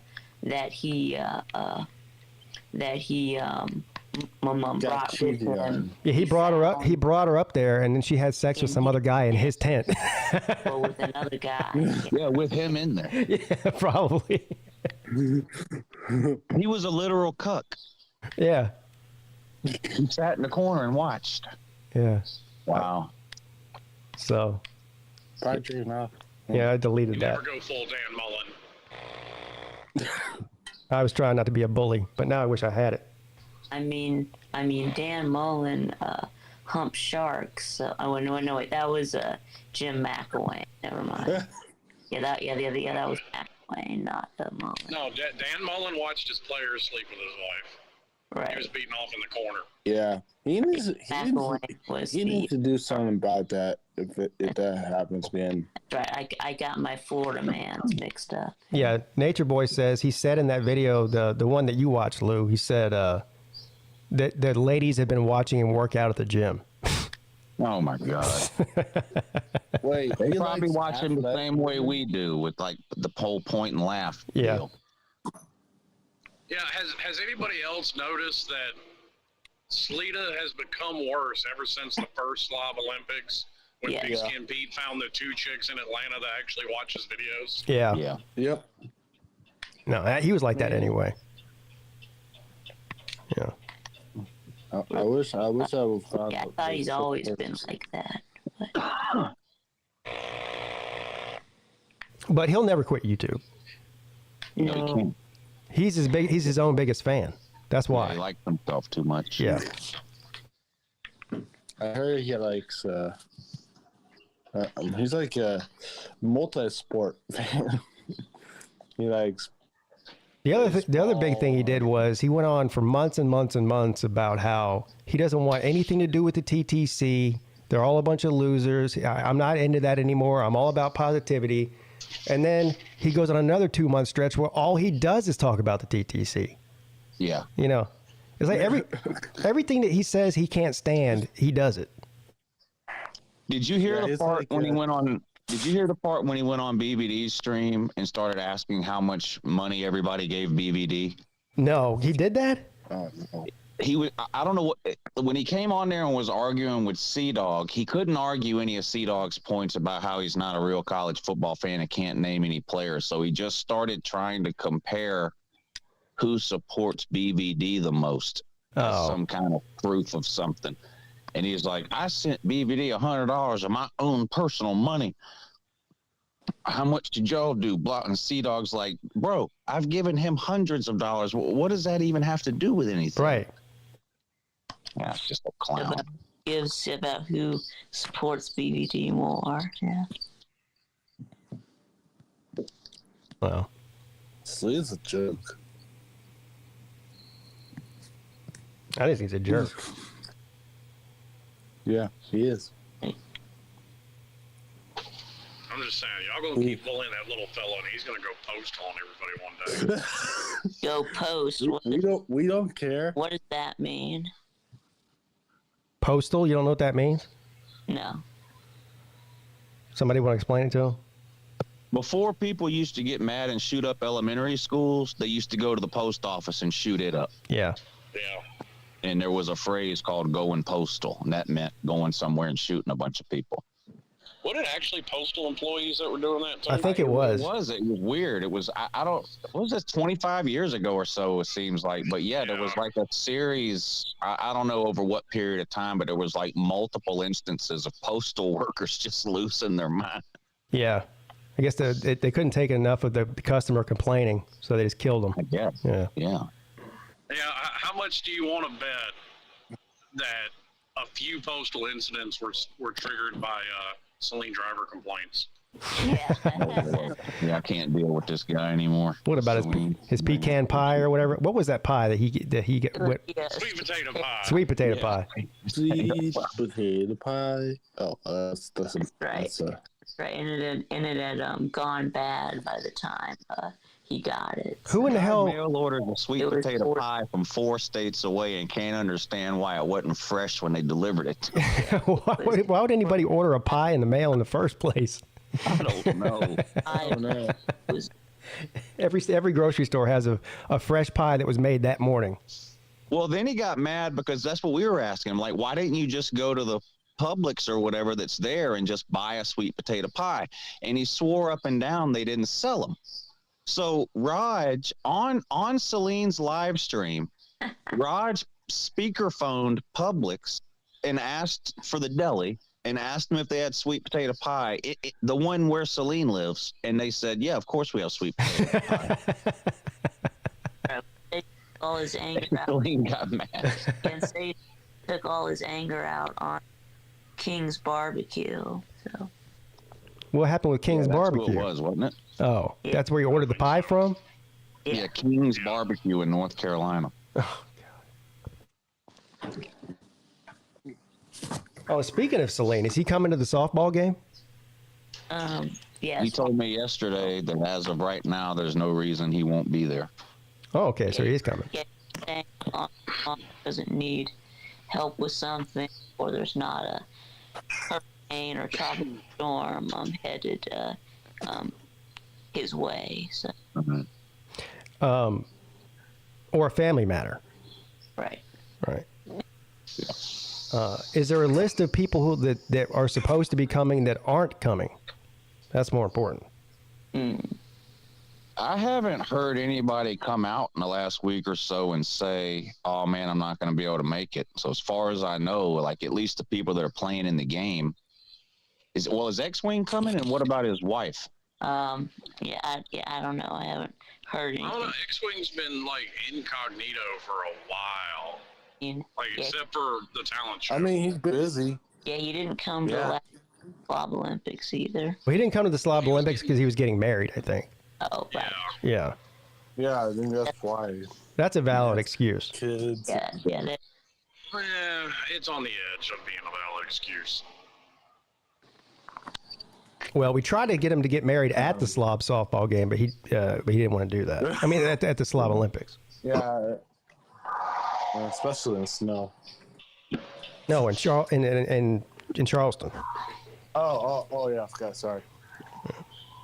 Yeah. So I'm going to see the first showing of Oppenheimer on Thursday. Oh, it comes out on Thursday? There's a first showing? Yeah, 5 o'clock is the first. Well, here, I mean, it might have opened in other places maybe this weekend, but in Augusta, the first showing is 5 o'clock Thursday. I got a ticket, and I'm doing it on they say, I don't normally do this, but they say you're supposed to see this one on the big IMAX screen. So I did the big IMAX deal. Yeah, that looks like it's going to be good. I did that once. I love I'd watch Christopher Nolan do the traffic, but yeah, this should be good. Well, I love the Batman movies. So. Yeah, those are great. I love Batman anyway. You know what else looks good? Full report Friday morning on the morning show. I think it comes out in November. Have you seen the trailer for that Napoleon movie? Yeah. Yeah, that looks good. No. As Joaquin Phoenix. Yeah, Joaquin Phoenix. Yeah. See, I like movies like that, like historical stuff. I just watched. I rewatched 300 the other day. Yeah. Wow, that's weird. So did I. Yeah. Yeah, I was just scrolling through HBO Max and. That's what exactly me too. Yeah. Exact same thing. I watched. I laid down in bed and I was trying to find something to put on. I saw that. I put it on. I watched like the first half of it, fell asleep, and then the next day I watched the second half. You know what? I was stopping somewhere in Illinois and I had I don't get to watch much stuff that I want, considering I can't watch 300 with the kids. Right. You know what we watched this weekend? What? The new show on Netflix called Red Rose. Have you heard about that? Oh no, is it good? Yeah. So you have to get through the first 2 or 3 episodes because what you think the show is really about after watching the first few, it takes a complete turn. So I almost stopped watching it after the first couple, and I'm glad I didn't because the second half of the season is amazing. Okay. So Red Rose on Netflix, you said? Yeah. Okay. Yeah, I've been wanting a new show. We're all going to get screwed out of these shows. They're just going to be permanently delayed with all these strikes out there. Yeah, I heard about that.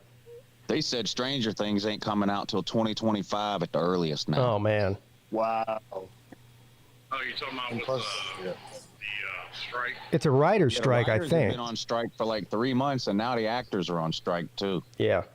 Well, the writers have been on strike for 10 years or something, it seems like.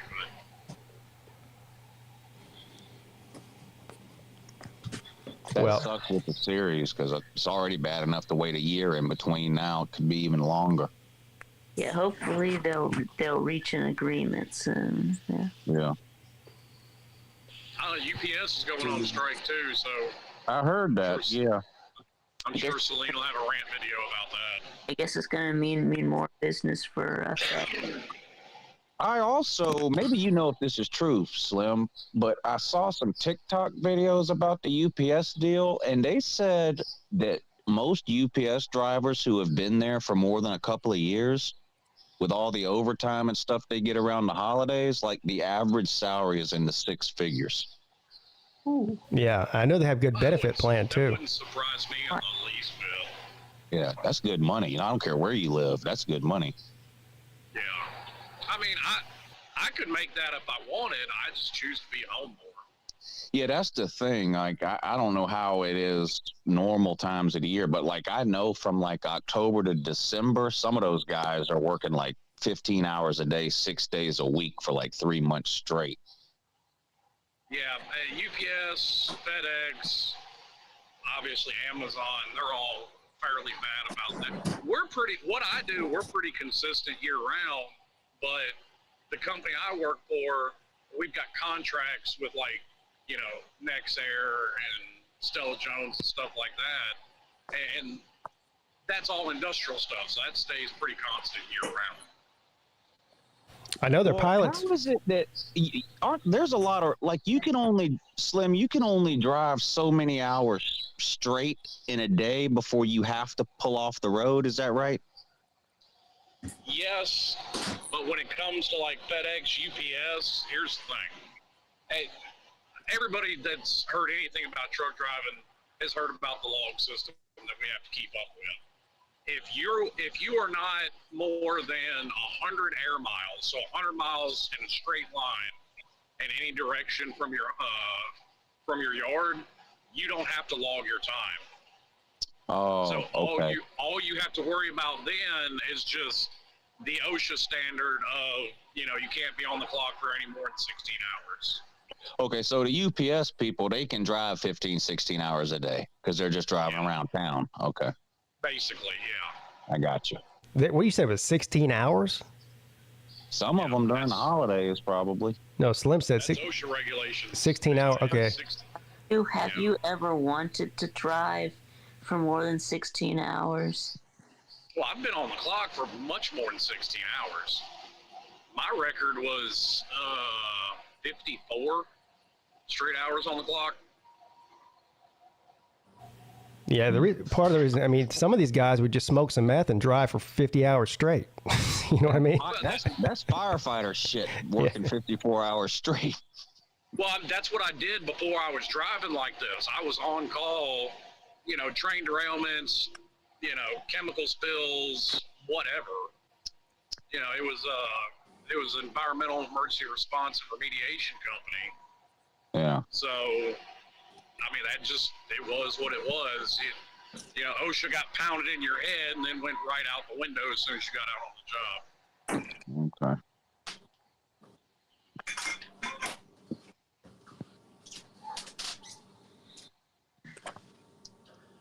Dustin Diamond died?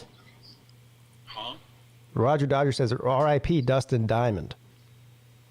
Isn't that Screech? That's what I thought. I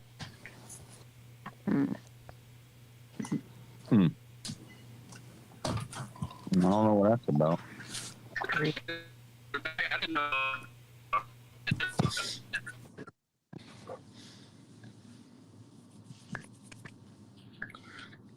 What's up, Roll Tide 99?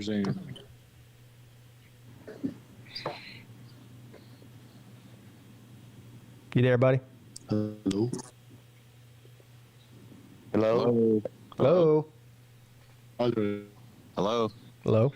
It sounds like, Nate, it sounds like an alien when you're talking. Can you feel me? I'm alien. Vic, did you ever unblock Nate? No, that was Slim. No, I didn't block Nate. Why would Nate make it up? No, actually, it wasn't Nate. It was a Twisted Rooster who said. Block Twisted Rooster too? No, he. Vic, you're gonna have half the community blocked. No, Twisted Rooster made the claim in the comment section during Bad Bitch. No. I blocked Nate, but I No. did. Vic, I'm gonna be honest. You make a lot of weird claims about people claiming other things about other people. It's weird. Okay, well, what about when you claimed that Pete said those things about Edward? Well, he did. And did you, Pete? Is that true? I plead the fifth. When I claim things, it's for entertainment purposes. You claim things to try to get out of things that you did. If somebody new would come to the community and see all this, they would think we're all enemies. Yeah. Well, they probably do think that. Yeah. Well, me and Vic are rivals, so. So Vic blocked his rival. No, I know. Well, that makes sense. Yeah. Well, Vic, are you and Twisted Rooster rivals? No, So why'd you block him? I didn't. I didn't block him. No. Well, then why'd you block Uncle Lou? We never got an explanation as to why you did that. I didn't block Lou. Well, I'm unblocked now, so. Yeah. What is it with all these claims that Vic keeps blocking random people? Well, what's weird is that Vic admitted to unblocking me, but is yet to admit to blocking me in the first place. Well, Vic, why'd you block Lou? What did he do to you? I didn't. But why Yeah, have did you you say noticed- you unblocked me? Have you noticed this off-season? All the off-season beefs we've had has been Vic with somebody else. Yep, basically. I haven't had a beef with Vic. And Celine. I guess maybe I'm next to be on the block list. I don't know. Probably. When I was in Cherokee, my phone Well, heck, now started there's ringing. And it beef was with Vic. Edward and Pete, apparently. I answered the phone, and Vic was like literally about to cry with the whole me pretending I was blocked on his channel thing, and he was like, it made me feel bad. That's why I went on his show on Friday and said I wasn't blocked anymore. You remember that, Vic? Yeah, I remember that. It seemed like your feelings were hurt. I didn't want to do that. Pete has a beef with want no Carolina. feelings. I always have a beef with Carolina Jackpot. That's a 6-year beef. I mean, that's an ongoing that one. one has some potential. It was good that Carolina beat y'all for the rest of us, because that beef was dwindling away because it was hard for Jackpot to say anything. But now that they've managed to get a win, it's rejuvenated him. Yeah, it's funny. All his fans come over to my channel, and they're like, "Jackpot lives rent free in your head. Why are you talking about Jackpot all the time?" I'm like, I was responding to him talking about me. Yeah. You know. So. How dare you respond, sir? Yeah. Because he's a hater. Yep. Lives rent free in Jackpot's head, and Jackpot lives rent free in Pete's head. So. Yeah. No, I try. Pete's not the only one stirring up beef with Edward. I mean, I really thought Edward was fixing to snap off on Lou the other day. Why Lou? Because Lou kept bringing up the StreamYard protocols, and Edward was getting perturbed. Oh. Well. He's like, I like you, Lou, but you're about to make me mad. Speaking of beefs, Mike Saha has a beef with me, but I don't have one with him. Why does he have a beef? I don't know. It's I can't figure it out. friend. Yeah. Yeah, we need to get Pete and Mike on a StreamYard together. I was on there with him for almost an hour on Saturday night. Yeah. Oh, you were on there. Yeah. Okay.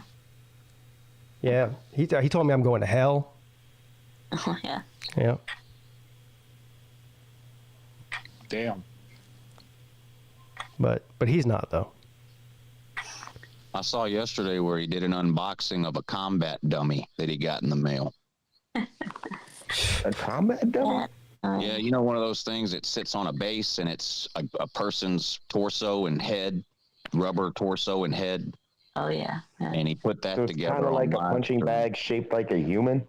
Yeah. Yeah. Used to make them out of straw. Yeah, he got tired of me making fun of him for beating up milk bottles, so he went and got himself a dummy. Yeah, I think that they used to make those dummies out of straw, but now they make them out of rubber, I guess. He just strikes me as the type of person. There's there's at least 4 homemade shibs within arm's reach of the Hokies on screen. Like there's a couple of filed down toothbrushes in his brothel or hostel or whatever it is he's living in.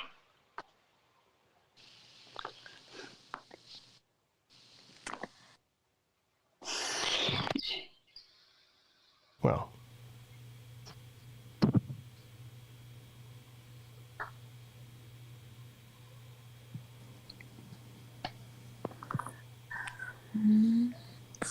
Very good. It's good. Hey, did you ever submit your application to the Omaha Zoo? No. Why not? Yeah, why not? I thought the zoo was the best No, thing. even about if my mom says no, because it's like too far away for a drive. I don't drive, but like I'm not taking a bus. I'm not doing those things.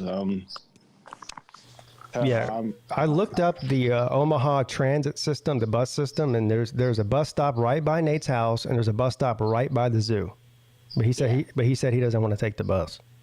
put both of them together, and yeah, you got a ride. Yeah. So. No, it's not like that. You don't. It's like it's not like I go to my garage and go out to the bus and I'm instantly at the zoo. That's not like it. No. Somebody would have to drive you to the bus stop, but the bus stop is closer than any other job that you would have. Yeah. Right. We've been over this. I know, but even my mom said no too. So. All right.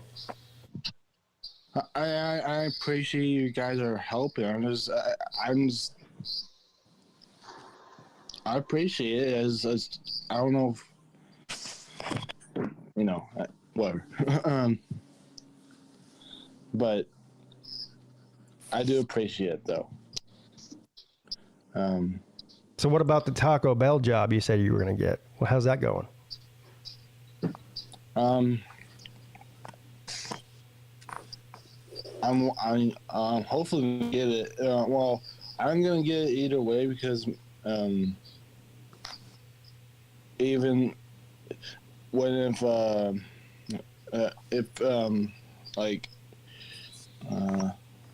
how am I supposed to say this?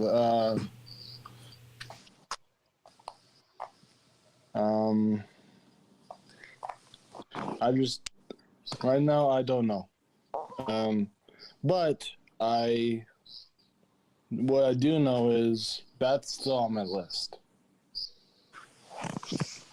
It's the only one on your list, though. Probably. Yeah. Wait, Nate. I thought you were gonna work at the old folks' home. No, that's your job. Cause remember when we were interviewing you to work at the old folks' home. So. Well, there's a job opening because 8 Camel Toes doesn't work there anymore. So. Nate does raise a good point there, Vic, where we're trying to replenish the tax base in this country. So we kind of need both of you to go become productive adults in society. Yeah.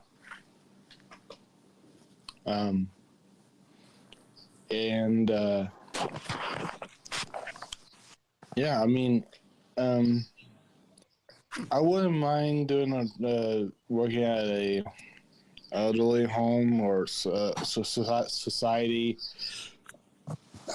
but I recommend more pace, like more. Like the concession stand at the zoo would be a good pace. Yeah, exactly. Like Taco Bell. Well, I almost said Taco Bell pace. That's pretty hard. But like making the food hard. Well, I mean, Nate, you said you know how to cook. Why don't you go?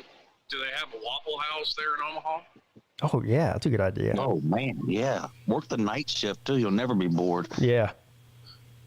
No, Midwesterners don't have Waffle Houses. What? Sadly. Another reason. It's just no. Hey, even if I'm really disappointed that Midwestern states doesn't have Waffle House. I'm really disappointed in that too. So. Yeah. No Waffle House and no Chick-fil-A. That's another strike against Omaha. I've been to Iowa. I've been to Illinois. I've been to Indiana. I've been to Michigan. Those are all considered Midwest states. I've seen multiple Waffle Houses in all those states. I don't know. I mean, all right. Well, that's the East Midwest. Nate lives in the West Midwest. So. No, I live in the Midwest, like the middle. But, Yeah,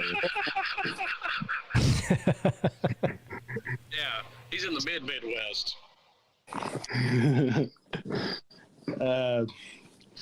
Where nobody lives, but I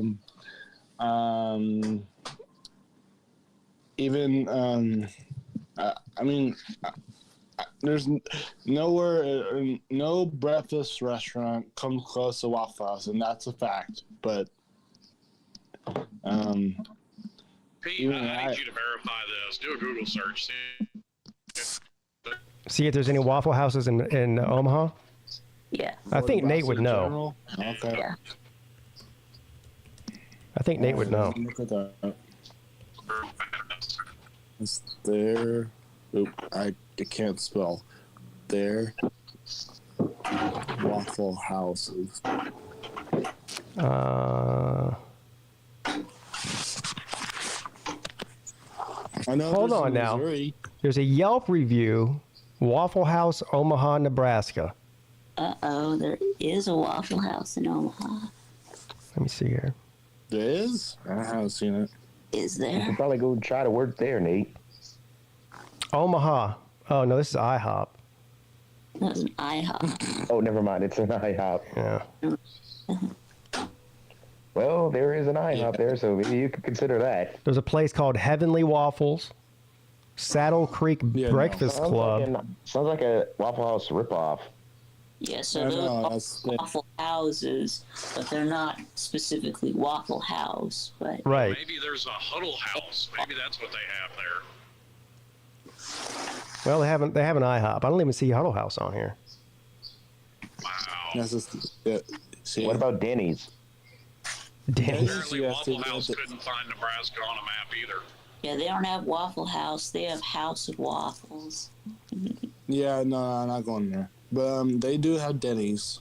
Talk about copying homework, but trying not to make it obvious. Well, actually, they did make it obvious there. Let's see. I want to see if Missouri has not go Missouri, but let's see if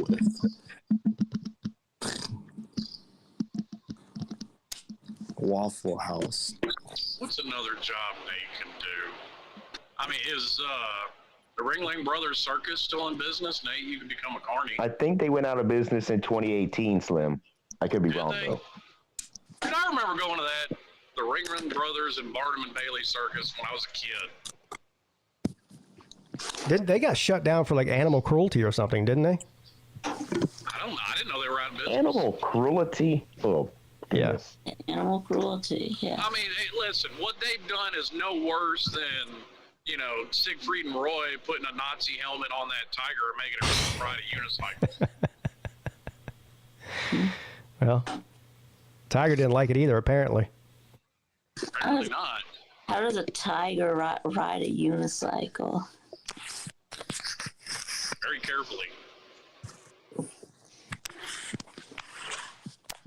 And I've seen a bulldog skateboard, so I mean, if a bulldog can ride a skateboard, then I'm sure a tiger can ride a unicycle.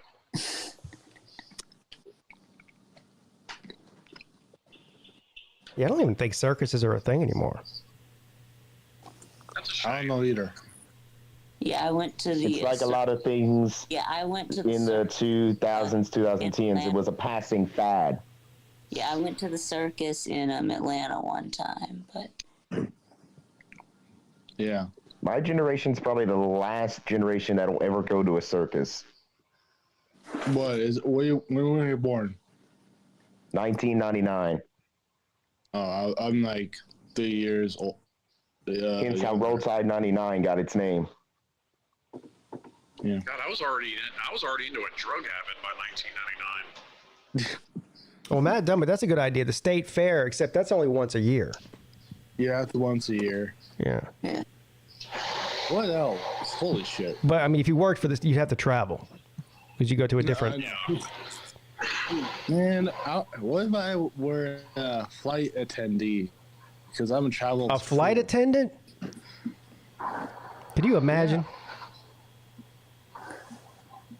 Nate as a flight attendant? That'd be something.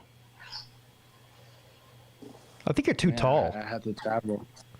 Yeah, I think Nate would Yeah. make, I think Nate would make a good flight attendant. Yeah. They do get a lot of good money though too. Plus, you get to work with all those hot flight attendant women. Yeah. Yeah. That's true. That might get you in trouble. Actually, I don't know. That's probably not a good idea.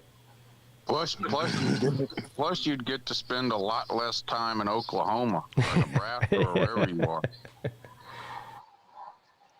That's true. There is a national. Also on the town- There's a national shortage of flight attendants right now. Do you know that? All right, I'm looking at. Yeah. No, I didn't. I don't pay attention to such things. I'm not allowed to fly anyway. Oh. You're not allowed to fly. You're on the no-fly list. Yeah, well, there are ways around that. When does it end or expire? Whenever I go fill out the paperwork to get off of it, Oh. I just haven't bothered. Okay. As you can tell, I like to travel a lot. So.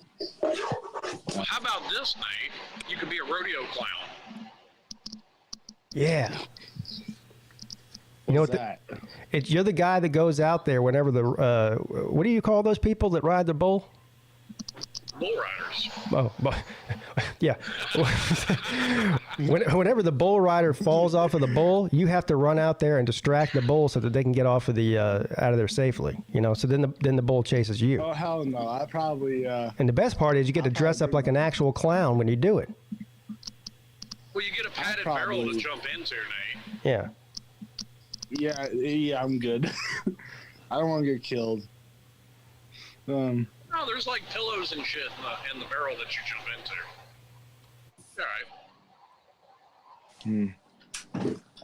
All right. I might do that if I move to Wyoming. So I don't know. Hey, what are you looking for? The one state with less shit to do than Nebraska? See? Well, I mean, at least Wyoming has Yellowstone. I mean, that's it. Well, I mean, you know, I heard that Yellowstone's a super volcano just waiting to explode. That's right. Yeah, exactly. Nebraska has none of those. But Yeah, Nebraska doesn't have volcanoes. So. The most interesting thing to come out of Wyoming in the last 20 years is probably those chicks that try to taste those chicks that try and take selfies with buffalo and then get their ass run over. Oh yeah. I don't know why I laughed, but because it's funny, Nate. That's why. Most people are intelligent enough not to go take a selfie with a buffalo. yeah. I'm more intelligent than those chicks. Yeah, you are. You're right. Because I'm not that stupid. Exactly, Nate. Nate's got some common sense to him. He knows better to go try and take a selfie with a buffalo. Yeah. That's like those idiots. You remember Slim when we were we were driving into Gatlinburg to go to the liquor store, and we saw all those morons pulled over on the side of a mountain road, filming a bear. Remember that? Yeah, filming a bear, bro.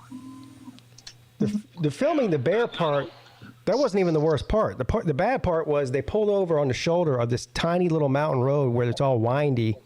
And, we come around the corner going 65 miles an hour, almost running into the back of them.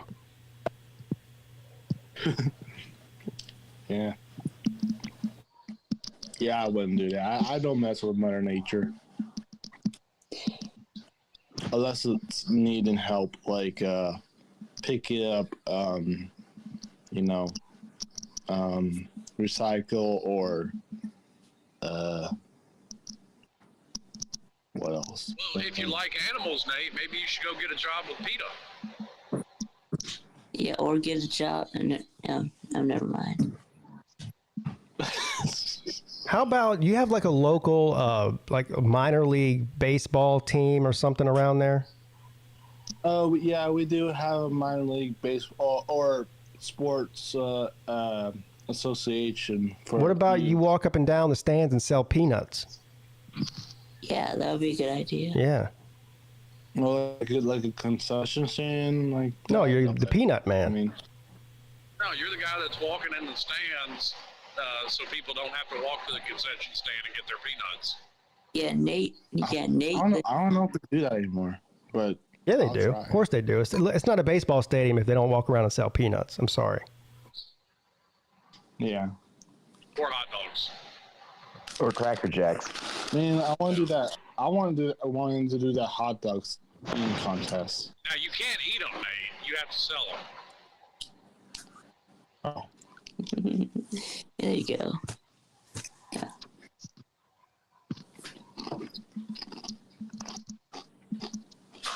Maybe you get a job at Omaha Airport with TSA. I don't know how like to do that shit. Nate will be the one wanding people down with the metal detector. Yeah. And pat downs. Yeah. You could do some cavity searches, you know? Now, see, I can just see that going south real quick.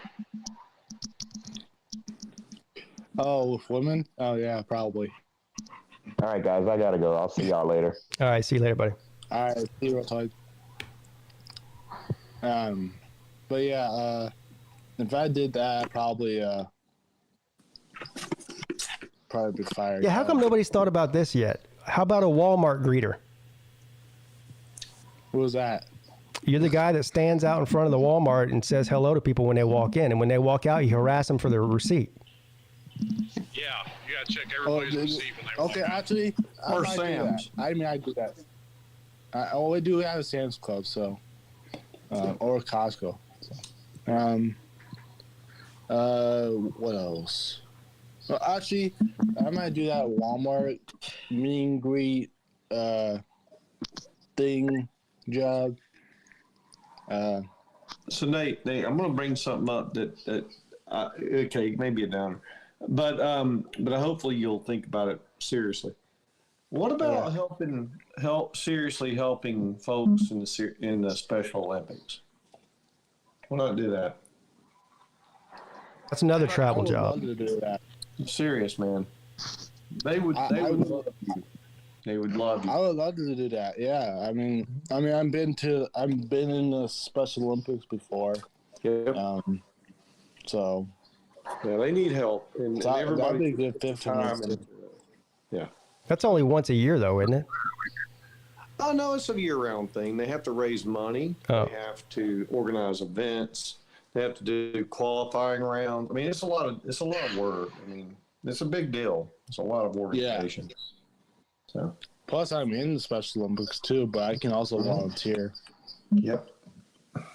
Anyway, just a thought. Yeah, I mean, I could do that. So I went on Always Irish. Well, I didn't go on it. I didn't get on it, but I was in the chat, and I got the damn Ohio State man. Oh, I mean, I think some of them lost their damn mind, and so I was just poking them a little bit, but I kept asking them. I said, "When are you going to beat Michigan again?" I kept saying, "Well, they kept saying, well, we beat you last time we played you." I said, "Yeah, you're 1-3. I mean, You still haven't beat Georgia. Oh my God! And then and I brought violations, NCAA violations, and how. Oh my God! Yeah, I mean, seems like Notre Dame's pretty clean compared to Ohio State. Man, these Ohio State people, Lou was right to troll them on that. They are just ridiculous. Got to pick on them. You know, the only reason it got to them is because it was windy that day. Yeah. Probably. Yeah, the weather bothered him. Yeah. I heard Ryan Day is still crying about that targeting call or non-targeting call. I tried to tell you guys, Ryan Day's the biggest crybaby in college football. People say Dabo is. Ryan Day's got him. Trust me. Well, I mean, everybody's playing at best second fiddle to Nick Saban. Mm-hmm. But nobody, look, even with Dabo, he doesn't cry about losses because of some bullshit. He cries about other stuff, not Exactly. calls. He doesn't cry about losing. Right. He goes over and gives the other team a congratulations, you know? Yeah. He cries about every other team not being as moral as he is with his. Well, that's right. That's exactly. He does do that. As I said, hashtag Dabo morality greater than Kirby morality. You know, that's just the way it works. And so and that's true. I mean, I do believe that. But that being said, doesn't mean that Kirby's bad as a human. I mean, come on. Dabo's just more better. Is a term I like to say. So. Yeah, we did. I heard about that. P. Digits, the Ohio State wide receiver whose mom got murdered this weekend. That's awful. She got killed in a drive-by shooting, and guess where else? Guess where? Chicago. Chicago. Yeah, of course. Columbus. No, Chicago. Chicago. I don't know. Yeah. Oh, yeah. Anyway, sad story. It's horrible. There's no reason for anybody to be drive-by shooting anything ever. Period. And then even in South Chicago. Yeah, the whole war in Ukraine. I mean, the whole thing is a bunch of bullshit. I mean, none of this stuff should be happening because humans. Why can't people? I feel like Rodney King here. Why can't people just get along? Because they can't. I don't understand. I mean, some of the dumb stuff that we do. Man's inhumanity to man is just incredible to me. Yeah. It's horrible. Well, that's not changing anytime soon. So. Nope. not in our lifetimes, at least. And not. Well, it's never changed since the history of man ever. So. Yeah. Yeah. That's why AI, artificial intelligence, might be I was the supposed to best. say. Who's going to be? I'm good. Yeah. I was going to say that. Who's more scared? Who are you more scared of? Artificial intelligence, evolving, or aliens coming to Earth? Artificial intelligence. Artificial intelligence, yeah. Yeah, artificial intelligence. Yeah, AI is a lot more systematic. Yeah. Plus, one of them is actually happening, and the other one probably isn't. So, there is that. Yeah. Well, no, the alien thing happened a long time ago. We just know they can't. They drive about as well as we do. That's why they keep crashing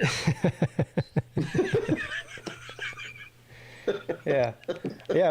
Imagine flying. Imagine flying like 100 million light years, and you crash in friggin' Kansas or something.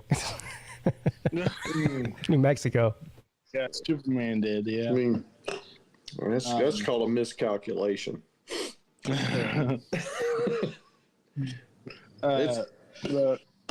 But who would win in a fight, ET or artificial intelligence?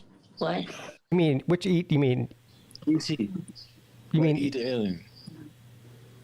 No, ET's friendly. Like the ET from the ET from the movie? Yeah. Yes. He ain't beating nobody up. Have you seen what he looks like? He's like 2 foot tall and scrawny as shit. He's got. I mean, he can hardly walk. I mean, Yoda was 2 foot tall and he can kick ass. Yeah. Yeah, exactly. but ET can hardly walk though. This is true. Well, did you see Tiger Baskets? Well, I know that's true, but I think ET the only power he has is the light bulb finger, where he points his finger and it turns into a light bulb. Yeah. That's the only superpower he has. But that didn't have power necessarily, like you were, you know what I mean. It doesn't blow people away. It doesn't decimate, hordes of crazy people or AI machines.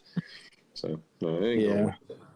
So we just need actually, this might be a sickening but what if it's just female art AI, not male? Huh? Hey Pete. One thing I didn't want to put out here, and it's not just for you; it's for anybody listening. And I sent a note to Kev Dog and Raj. We need to know how to get to this park for softball, right? So if we can put a crawler or whatever on these shows, like the Lunch Money Show and Lou and the morning show and all. Get us some information on how to get to this park, right? What's the name of it? Give us something, because I know it doesn't have a specific map address, so it doesn't have an address. Every place has an address. No, apparently not. Lou looked it up. Yeah, it's Robert L. Bridges Park. There you go. Well, I'm getting Sea Dog asking, so he's like, "Do we have a place?" Robert L. Bridges Park. Okay. Oh, how do we have a bunch of people going to a softball game and nobody knows where it is? I don't know. That doesn't make any sense. Yeah, it needs to be. I'm telling you, it needs to be on. Well, you're working under the assumption that there's some kind of organization in this clusterfuck. Yeah, exactly. Right. Well, there is. K-Dog made a video where he went to the park. So. Yeah, he did, but he didn't give us the detail. You know what I'm saying? Well, you showed us the sign, Robert L. Bridges Park. So yeah. We know where we're Well, so here's the thing. Raj is the one that picked out the venue, so I'm assuming he knows where it is. But he does. Yeah. All right. That's all good. It's just everybody meet at Raj's. It's 15 minutes from there. Which is probably true, actually. In this case, it's probably true. Yeah. And no, Sea Dog went there, you said? I didn't even know that. Yeah, Sea Dog didn't know, and he's just asking. He's like, "Do we have exactly where we're going?" Okay, here we go. Battle Lane. Yeah, she put the address in there. Good. Okay. Oh, so it does have an address. Of course it does. That's exactly where we're going. Yes. Okay, good. All right. No, I'm just saying I want to make sure we get it out for Lane. You think we're going to drive around Athens all day looking for the park or something? No. Well, I don't want us to. I don't look, man. We had people last year that couldn't find the damn place, so I'm just trying to avoid that nonsense. Who couldn't find? I had no problem finding the place. Put the address in my Google Maps, and it took me right to the damn field. It was easy. No. We had some others that arrived about an hour or 45 minutes later that didn't have. We'll fire up Hoghead's grills and send up some smoke signals. Everybody will find it. Well, now we got it. No good. Look, I got it. I'll get there one way or the other. By God. Thanks for the address. Just kidding. Yes, thank you, BA. Are you staying with us, HB? No. Sea Dog, myself, D4, and that's right. Probably BBD are hanging out in another place, but it won't be over there. We'll come over and hang with you guys. Man, I want to go next July. I want to go this July too. Yeah. Time tell, but well, you've got to choose between the Olympics and the softball game, right? Well, that's according to my mom, but yeah, she says choose one, and then that's it. K-Dog just said, by the way, K-Dog just put, K-Dog said he put a bunch of links in his description on his video. So that's my bad. There you go. Well, good. Yeah. No, I'm just making sure. I'm a little paranoid about. I don't want to have anybody missing. That the old man is. Yeah. Exactly. And also, I do have debit card that I can,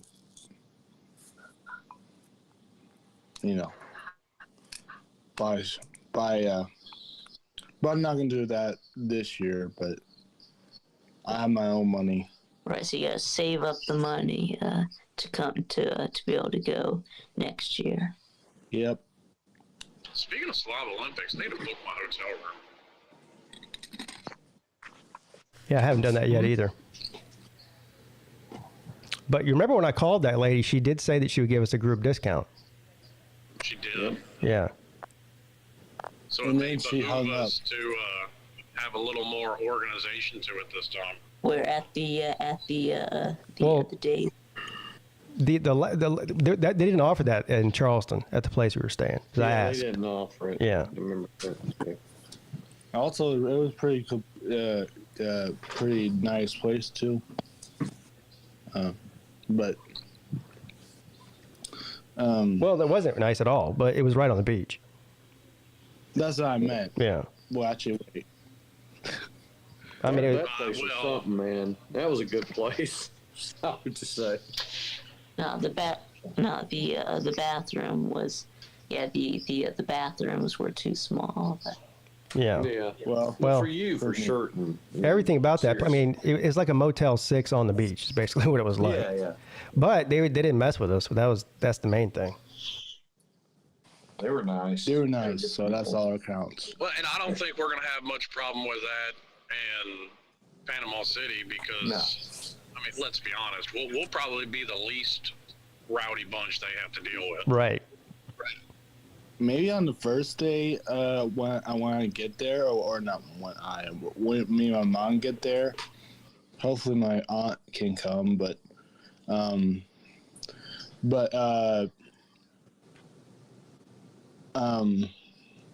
when we first get there, I think. Have you ever, Pete, or anyone from South Carolina, or like, have you guys been in the Gulf before, like the Gulf of Mexico? Yeah. I have not. Yes. Yeah, the Gulf. Yeah. Yes. I've been there many a time. Just saying, Pete, it's pretty warm. Actually, it depends on what time we go. It's warm. It's really warm. Well, we know what time we're going. We're going the first 3 days of March 1st through 3rd. No. I can go ahead and tell you, no, the water's not going to be warm. I mean, even in May, the water's still cold as shit. But the air will be. Yeah.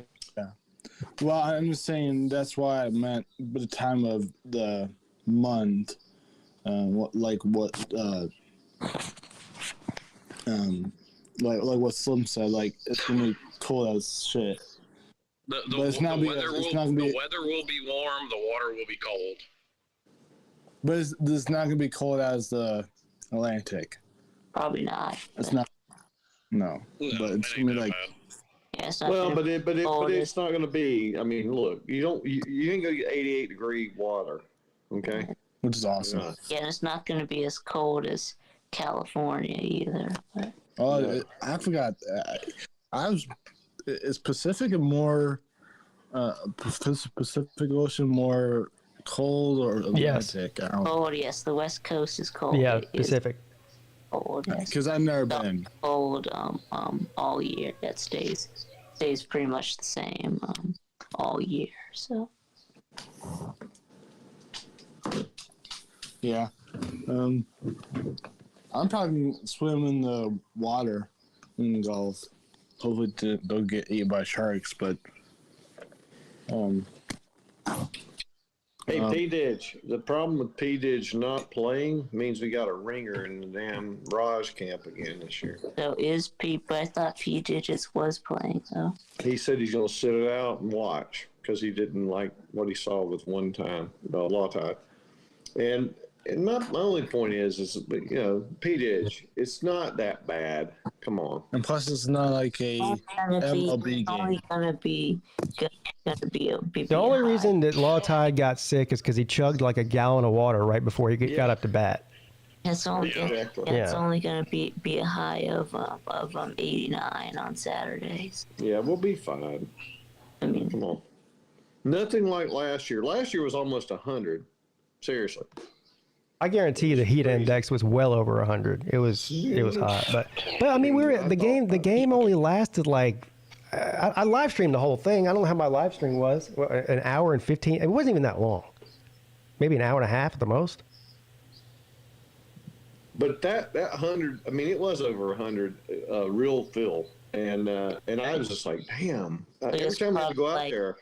Like 95 with the heat index of. But it's not like we were standing out there for 4 and 5 hours. We weren't. No, thank God. Oh. I mean, thank God. I don't think I could have made it, to be honest. It was horrible. But that being said, P digits, it ain't that bad. So just come on out, play the game. Yeah. And it ain't like the MLB or the softball league. They need to kick the ringer off and put you in, brother. That's all I'm gonna say. Well, no. If P Digit doesn't want to play, Celine will be there so that we can sub in Celine for the ringer. Well, he doesn't. Oh, If he doesn't, good point. Somebody else will. Good point. That's a good point. Yeah, stick Celine Driver on that team. Yes, Well, he needs a wheelchair. Oh, never mind. I don't go that far. Yeah, I mean, you could put Popovic on the team. He said he wants to play, so. Who? That's true. Popovic. Popovic. That LSU fan, James, said he was going to show up. Put him on team. Oh, Raj. shit. Yeah, I don't think kids are allowed to play. Yeah, James not going to go. 18 and up. What's happening to Volusia, man? Does anybody know? What's up there? He was on the show on Friday. He's okay though. I mean, like he was on after that other thing when he came back from his wedding and everything. But yes, he was. He was okay. He was on here Friday. Yeah, so that's all good. Okay, that was 3 days ago. He's fine. Yeah. No, he's good. That's good. I mean, that doesn't mean he hasn't been disappeared in the last 3 days. Well, that's true. Yeah. So what do you expect from me on the morning show tomorrow? Or just what do you mean by that? I'm going the morning show tomorrow. I expect you to be Nate. Just be you. That's all you need to do. Well, I'm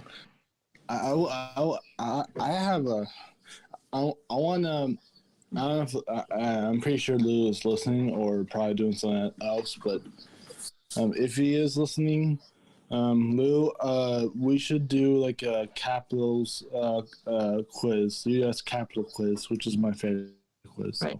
I want to do like a Jeopardy. No, not Jeopardy. Just a map quiz where he clicks. Right. Right. So you want to see if he can find Nebraska on a map? No. Let me explain. I want to do the U.S. capital quiz. He names the state, and he asks me what's the capital of that state. That's what I meant. Yeah. You guys already did that, didn't you? Pretty sure you did. I actually thought they did. Or at least there was some of that going on. I think we did that. No, I think we did that on my show. Oh. No. I want to do it on Lou's show.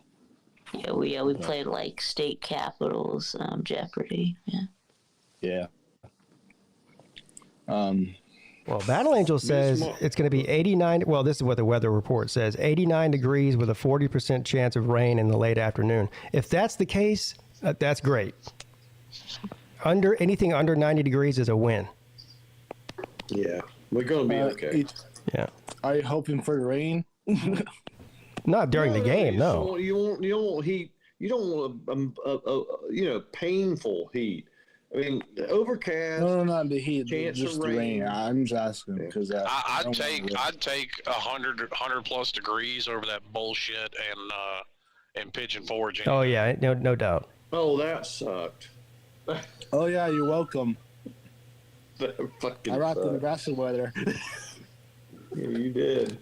It's like that was bad. And as far as the rain goes, the 40% chance of rain, that's every single day in the summer. So, I mean, Yeah. Those, In the south, yeah. yeah. those pop-up thunderstorms in the late afternoon. Right. We'll be done by then. I think the game starts at 11, I think. We'll be done by 2 or 1:30. 1. Oh, Yeah. done by 3, right? Yeah. We'll definitely be done by 3. No, Yeah. 1:30. We won't be that long.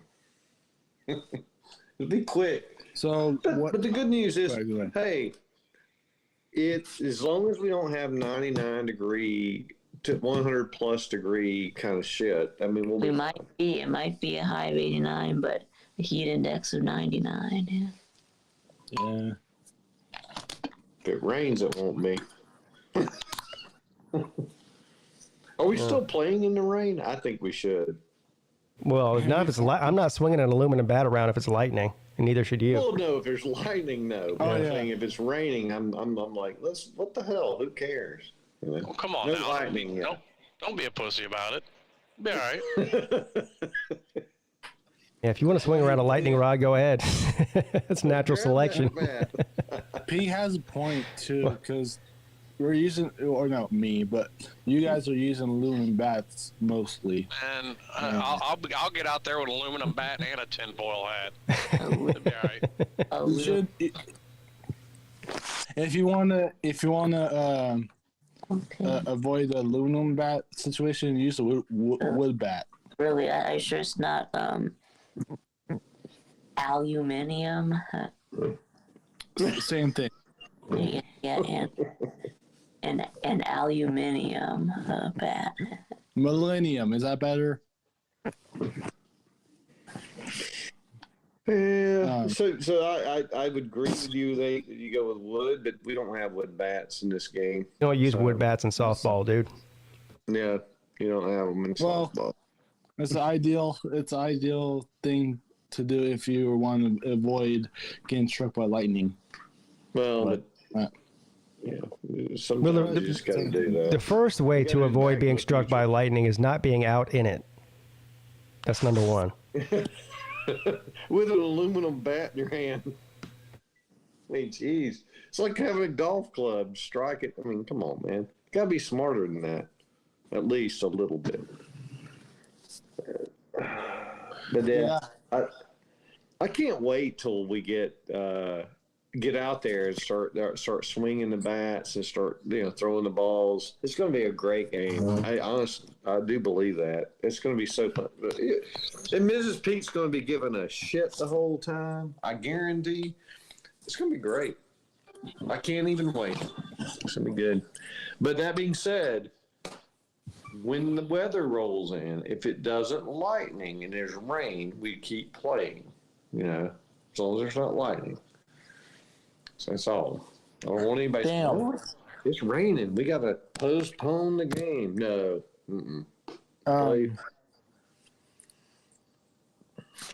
Guess how many days, or just, I'll just say it. Guess how many days till Summer Olympics? It's 6 days, Nate. It's too hot. Huh? 6 days. I hope so. But no. It's 229 till the Slob Olympics. Oh, Slob Olympics. Oh, yeah. Oh, slobs, yeah. Yeah, I can only focus on one thing at a time. Sorry. Softball game first. Yeah, we may have World but War III before the Slav Olympics. I mean, we don't know. Yeah. Probably. I don't know. I hope not. But. I hope not either. But it's so all I know, I don't know if I don't know if me and my mom should rent a Burbo, which is BRBO, in Panama City, or just go go to the hotel. But I Go to the would rather hotel. go to hotel. Go to the hotel. I would The rather go to hotel. hotel. Don't even. but Don't. Yeah. if Don't it's like- even. Yeah. Just go to the hotel. It's I know. fine. I understand. You're I'm not saying spending if any it's booked less. out. Yeah. It's right on the I'm beach. saying if it was booked, You won't have to drive, just like last year, Nate. You won't have to drive anywhere. I know that. I'm saying if it was booked out, that's the thing. If it was, It's not booked out yet. So you get your tickets and. yeah. Okay. But if it was, I would say if you As long as- if you get it within the next few months, you should be okay. Yeah. Yeah. probably won't. But I don't know. Who knows? But you can always look. Here's the thing: when you do a hotel, they usually have a cancellation policy. It's almost 2 weeks before you get there. You can get a hotel reservation. It's If you less don't than wanna be that. there, and you find a better thing, then you do. I think it's something else like- and you cancel. So it's only like 48 or 72 hour Yeah, cancellation. yeah, it ain't that. big And a deal. isn't there like a hotel right next to ours too? There's hotels all up and down that street, I think. Yeah. Yeah. Condos too, but But you're not going to get out of it. Seriously, you're not going to get out of it. Go ahead and book it there and just hold the reservation until you can cancel and find another place. But I don't think you'll get a better rate or, you might get a little bit better, but it'd be like $20 a night, something like that. Maybe that's what we'll do on Wednesday, on the midday show on Wednesday, is I'll call back again like I did last time, and this time I'll try to get them to confirm a group rate for us, so we can all. Yeah. Then people can start making the reservations and letting them know, hey, we're coming for this event and all that. Yeah, we'll have fun. But that's all. Nate. I don't think that you need to worry about it. I think you just need to get a reservation to placeholder it. Yeah, that I know. Yeah, but I don't know what we're doing. Like, we're planning to go, but like, I don't know. But yeah, that's all. I mean,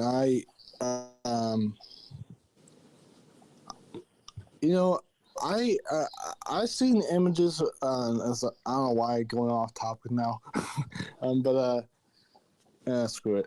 But when you think of Alaska, what do you think of it? What do we think of Alaska? Yeah, it's cold, and there's a bunch of bears there. It's a great place, though. It's a beautiful place. It's just meant for people who like nature. I mean, like real nature, not like fucking around nature. Like, you go up there and you go up and you do real nature there. There is no... yeah, it's like, it's basically Colorado 2.0 with like a lot of mountains in Colorado. Nah, it's Colorado 7.0. I mean, Alaska's totally different. Yeah, 7.0. Yeah. But yeah, I wanted to go. I've been to Colorado several times, but I want to go to Alaska for nature reasons. Like, maybe not for getting attacked by bear. I don't do that shit. Maybe. Do you know? I actually found. I found. Well, I never found. I saw a friend that took a picture of him. Not him. Like his flight time from Omaha to Anchorage, Alaska. It was like 5 hours nonstop. That's not bad. Like, holy shit. No, that's pretty good, actually. Yeah. Yeah. Hell, from here, it'd be like 12 hours or some crazy ass. Yeah. Yeah. And then, did you know that in France, this is a fun fact. This is a fun fact. Did you know in France, you have France has most time zones in any other country in Europe. Like multiple time zones. Yeah. That's fun. So. But hey, Nate, here's the fun part. What Europe needs to do is quit being a bunch of little bitty nations. It needs to be one big contiguous nation. Now, I know that isn't that what the EU is? Yeah. No. Well, it tried to be, but the EU is some amorphous, bureaucratic bullshit, non-accountable organization. My only point is, I think they need to stay as states, but they need to be united. The United States of Europe? Is that what you're? Yes. Yeah. Well, unfortunately, HBP, that's what all centralized power turns into. I is know. A bunch of bureaucratic bullshit. I know. I mean, So then why are you suggesting more of it? Well, no. I think that there's power in numbers. And that's the reason why. I think that they're so fractured in their interests that they haven't figured out how to pull all of it together. It doesn't mean they have to be beholden to the central power. This is a whole argument in the U.S. too. All right, so we got a lot of issues with the central power here, and we got to get back to decentralizing a little bit of it. But it's not like it wasn't a good idea. Well, yeah. No, it's a fucking terrible idea. It is a terrible idea. What's wrong with having what's wrong with having a bunch of sovereign countries in Europe that are on their own? Yeah. Well, they don't come together and They don't need to. They're their own country. Well, the situation's in the Ukraine, right? And it's a threat, and it is a threat. And I'm not saying the Ukraine's right. I think the Ukraine's as corrupt as anybody, really. I wouldn't give two shits about them when they do. But I don't think that Europe has done their job to defend just Western democracies. That's all, in republics, and I think they should do better. Well, no. If you want to get into why that shit's going on in Ukraine, Well, it's even in NATO's France. fault. Yeah, Ukraine's not part of NATO, so. No. Yes, But it's all part of but Europe. NATO broke their agreements and kept encroaching closer and closer to Russia, and you get surprised when you continuously poke a bear, and the motherfucker finally gets up and says, "I've had enough of it." Well, that's partly true as well. I don't disagree. But the fact is, France is already dealing with stuff internally, right? And most of it's because they just have not coalesced around a centralized cohesiveness among all the nations there. And it's sad. I mean, what is happening in Ukraine is entirely on Putin.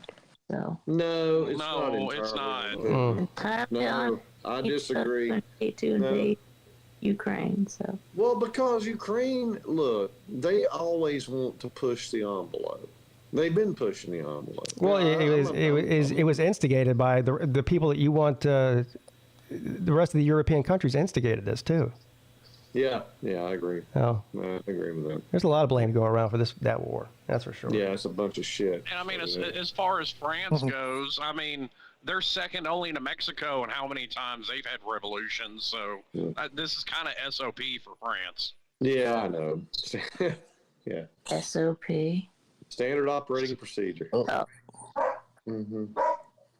But it's to me, I just feel like sometimes they could be better if they were all together instead of just one-offing it.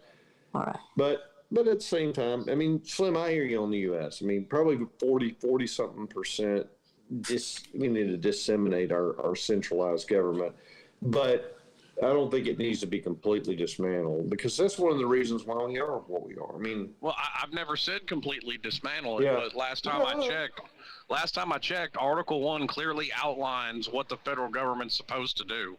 How about you work on sticking to that, and then we'll work on the other shit. Yeah, I didn't say you did. I didn't assign that to you. I was just saying I think that we need to pull back. I mean, It says things that Congress can and cannot do. So. Yes.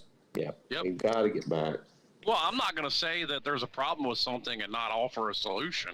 I think that's very counterproductive. If you're going to say there's a problem, come up with an idea to fix That's that right. problem or shut up. Problem. That's right. That's right. First step to fixing the problem is identifying the problem. So. And having some alternative other than just complaining. I mean, that's the same thing with football. Everybody bitching and moaning about this or that. Nobody's coming up with solutions. It's amazing. Yeah, here's the solution: let them play football. Get rid of targeting. There's your solution. Yeah, well, that's one. I don't know if get rid of targeting, but I think players who really want to hurt other players, it's pretty obvious when that occurs, and I think they should be penalized. But otherwise, for the most part, some of these inadvertent hits, last minute, and all that shit, that's bullshit. They're quite inadvertent, I'm sure. Yeah. No. I don't think a lot of people are spearing guys. Most of them are, I mean. Well, they say they don't want to legislate intent, but they do it in other sports, and it works just fine. They do it in soccer. They do it in basketball. I mean, right, yeah. So you can tell when there's intent or not. So. Well, you know what? I really don't think you can. I mean, unless all of these referees need their own hotline like Miss Cleo, I don't think they're mind readers. I don't know, man. I'm not on board with that. I think that there's real intent, and you can. Yeah, it's almost clear as day to me. I don't know how anybody doesn't see it. Well, the guys are doing inadvertent shit, and they're just playing the game in a fast speed game. The other ones are just really like the guy's up trying to catch a pass, and this guy spears him in the back with his helmet. I mean, damn, man, that's intent. You know. Yes, but the majority of stuff that gets proven not to be targeting is just they literally just throw a flag on every big hit to go look at it. That's right. For no reason. You're right. No, you're right. You're 100% correct on that. It's bullshit. It's like I've said before. This isn't ballet. No, we're hitting each other. So. But anyway, we transitioned out of the Ukraine discussion. That was good. well, I have to transition out of the show. I have to go. Yeah, we gotta go. All right, great show, Pete. Thanks for having me on. See y'all. See you later, Nate. And also, have fun with the softball game, and also Pete please, Team Fools beat Rogers' team's ass. So. Yeah, we will. Don't worry about that. Yeah. Don't worry. Yeah. No worries. We're gonna win this game, come hell or high water, and I'd be God bless it if we lose this game. We ain't losing this game. Yeah, before the game, I'm gonna be handing out paper straws wrapped in plastic so they all feel better about themselves. All right, guys. Yep. Thank you. Yeah, thanks to all of you for coming on. I appreciate you. All right, buddy. All right, everybody. Well, thanks for joining me for the midday show today. Pretty laid back show. Read the news and just did some chatting, basically. Like I said, 40 days couldn't get here soon enough. Well, you know what will be here soon enough? The Lunch Money Show tonight at 10 p.m. on Uncle Lou's main channel. So I'll see you there tonight at 10 p.m. Of course, the rest of the week, we've got the ACC show tomorrow night at 7 p.m. And I don't think we've decided exactly what two teams we're going to preview. I think we're about 9 teams in rather. So we have about 5 more to do, plus Notre Dame. So that'd be 6. Sometime over the next 5 weeks or so. Call-in show Wednesday and Friday. Oh, no. Call-in show this Wednesday at 10. No call-in show this Friday at 10 p.m. because I'll be in Athens for the softball game. And that's it. All right, everybody.